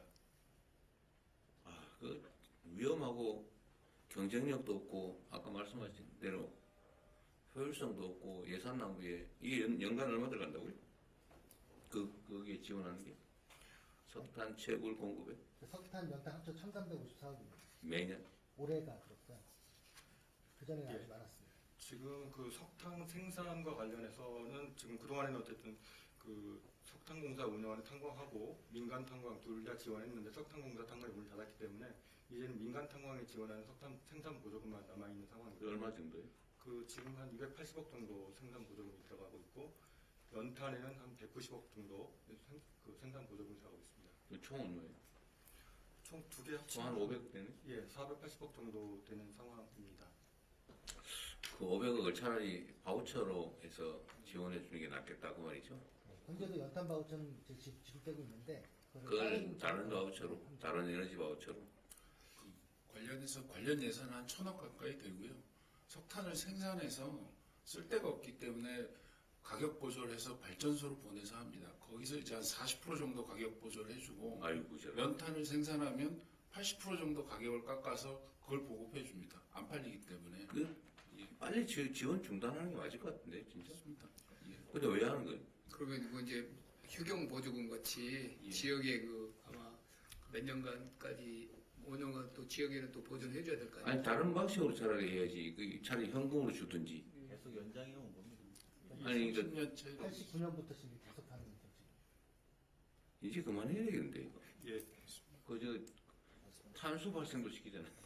예, 그래서 말씀드린 대로 탄광은 1개 남았고 연탄 공장은 전국에 17개가 남아있는 상황입니다. 그래서 말씀하신 대로 그 보조를 하고 있는 거를 저희가 그 바로 중단하게 되면 바로 연탄 가격이 한 250원 정도 상승이 됩니다, 당당. 그렇게 되면은 연탄 사용 가구가 지금 연탄 한 장이 얼마예요 요새? 한 1,072원 정도 하고 있습니다. 천원인데 250원이 오른다. 예. 그래서 바로 그거를 아니 그러니까 바로 뭐 지금 즉각한 이런 걸 그렇게 할 수는 없고 그래도 2030년은 너무 긴 것 같아서 예, 한 3년 정도 그 단계적으로 3분의 1씩 감축을 해서 연탄 보조금을 없애고 그거를 말씀하신 대로 연탄 쿠폰에 좀 얹어가지고 그 지원하는 방식으로 전환을 하도록 하겠습니다. 대체연료 쿠폰으로. 연탄 쿠폰을 좀 주고 있는데 거기 얹어가지고.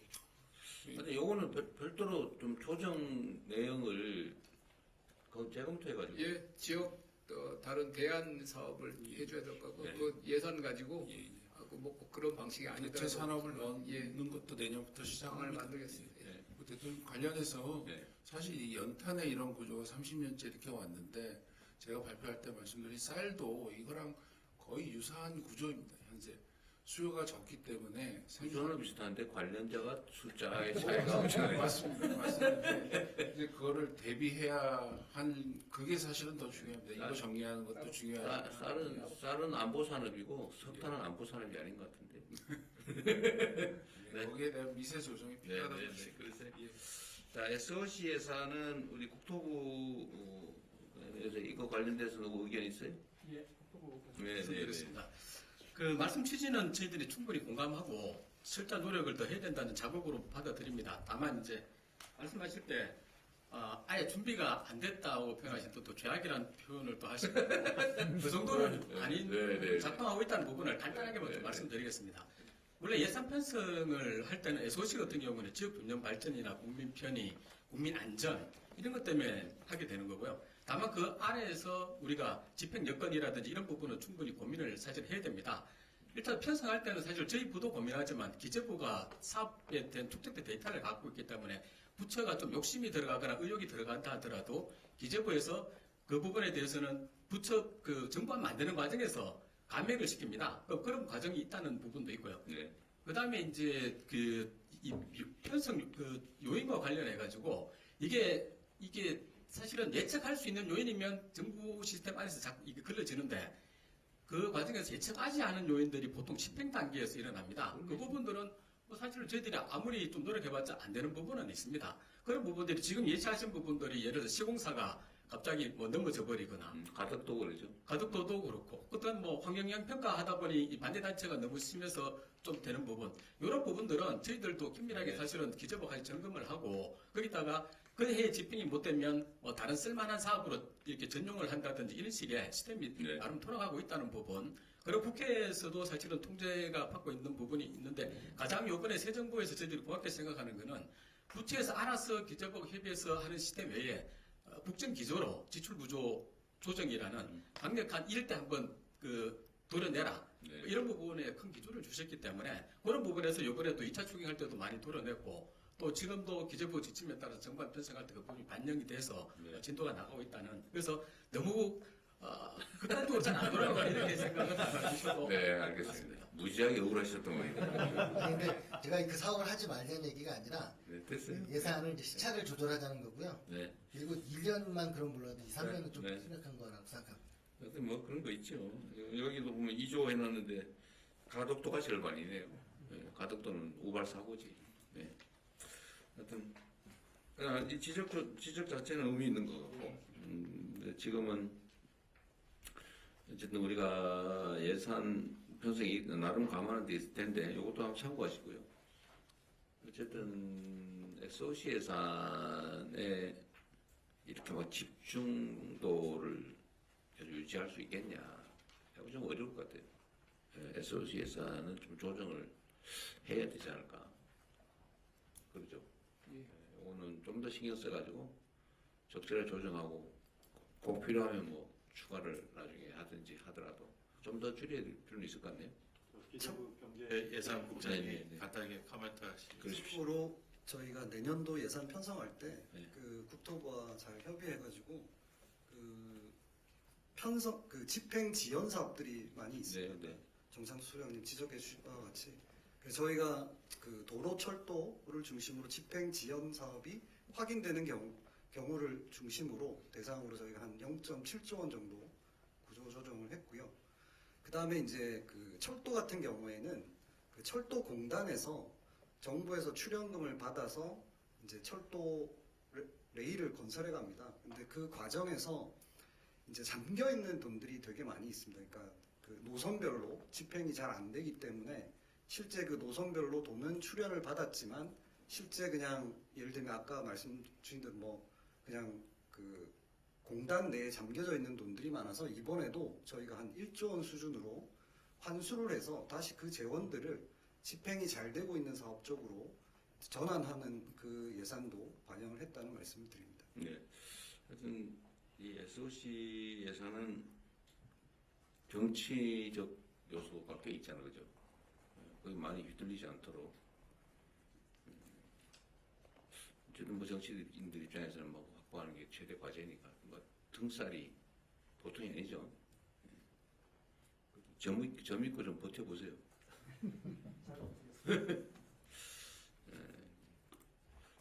또 뭐 추가로 말씀하실 게 있으시면 또 하시죠.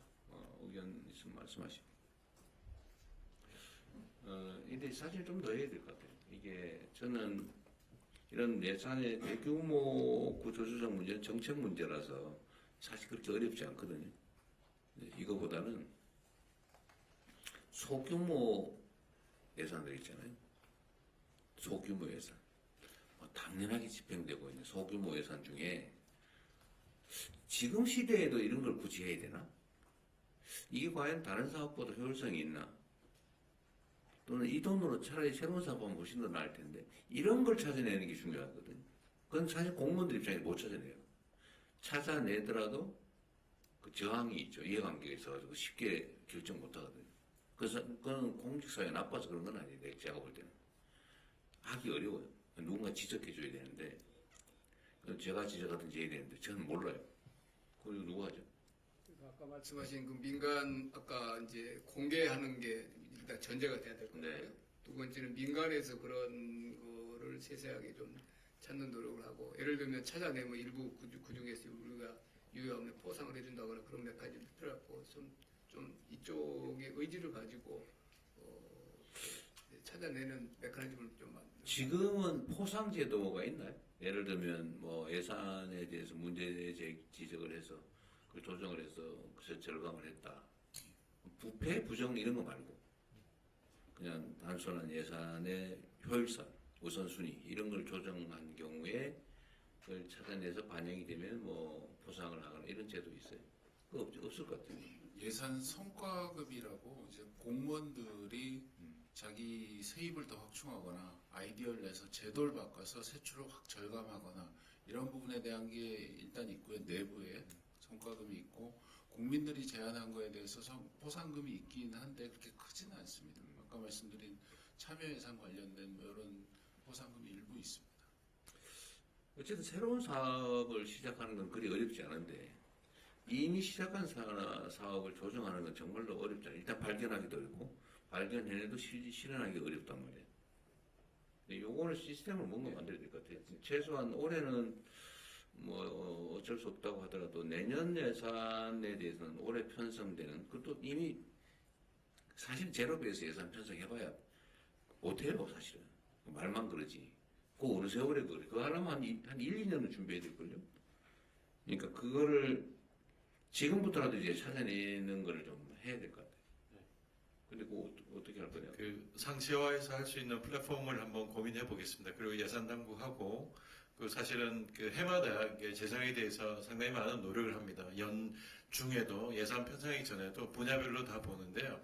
앞으로 분야별로는 플래닝도 중요하지만 지금까지 집행해왔던 예산, 말씀하신 관행적인 예산, 낭비적인 예산들을 찾아내는 쪽에 좀 더 집중해서 새로운 걸 계획하기 전에 기존에 있는 예산부터 먼저 점검하는 식으로 한번 부처와 같이 논의해 보도록 하겠습니다. 그 낭비 예산이라고 하면 기분 나쁘고 그러니까 저효율 예산. 저효율 예산을 고효율 예산으로 예산으로 있도록 한번 점검해 보도록 하겠습니다.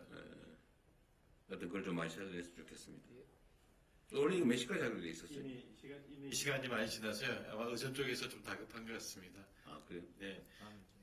그럼 대통령님 오늘 아마 시간적으로 좀 그래서 마무리를 해야 될 것 같습니다.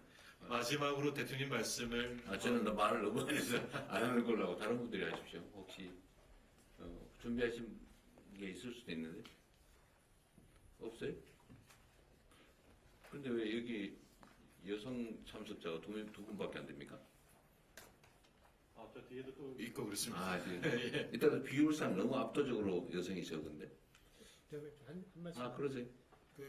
저 같은 경우는 재정학자인데 열린 예정을 뭐 자주 사용하고 있습니다. 그래서 정부 예산 이제 들여보는데 들여다보다 보면은 공개가 세부 사업밖에 되어 있지가 않아가지고 그 아랫단의 사업을 볼 수가 사실은 없습니다. 그래서 아까 대통령님 중간에 그런 말씀하셨는데 저희가 보고 싶어도 사실 세부 사업이라는 건 그냥 개념상으로 있는 거기 때문에 거기 뭐 사업계획서 붙어 있는 것도 아니고 그래서 그냥 구분만 되어 있는 거거든요. 그래서 만약에 공개를 하게 된다면 조금 더 아랫단위까지 공개를 만약에 해주신다면은 그러면 뭐 국민들이 볼 때도 그 연구자들이 볼 때도 참 도움이 많이 되겠다. 연구자들이 연구 목적으로 구하는 것도 제한적이에요? 뭐 우리 개별 사업 뭐 알려진 것들은 뭐 하나씩 볼 수가 있는데 전체적으로 보고 싶으면은 아무래도 공개가 안 되어 있다 보니까 조금 힘들죠. 그래요? 그 당연히 파일로 공개해야 되는 거 아닌가요? 뭐 마이크로 데이터 이런 걸 공개하는 걸로 저는 알고 있는데 그건 한번 확인해 보겠습니다. 어쨌든 잘 안 되면 저한테 다시 얘기해 주세요. 제 전화번호 아시죠? 이렇게 하시고 제가 여성 얘기라는 거는 어쨌든 이런 상황에서도 보면 여성 승진을 좀 더 많이 시켜야 되겠다. 여성 참석자를 좀 더 늘려야 되겠다 이런 생각이 좀 들었습니다. 예산 정책과장 저 뒤에 있는데 여성 발언 한번 하세요. 예산 정책과장이 넘버 2입니다. 거기서. 아 그러세요? 왜 뒤에 앉혀놨어요? 발언 안 하려고.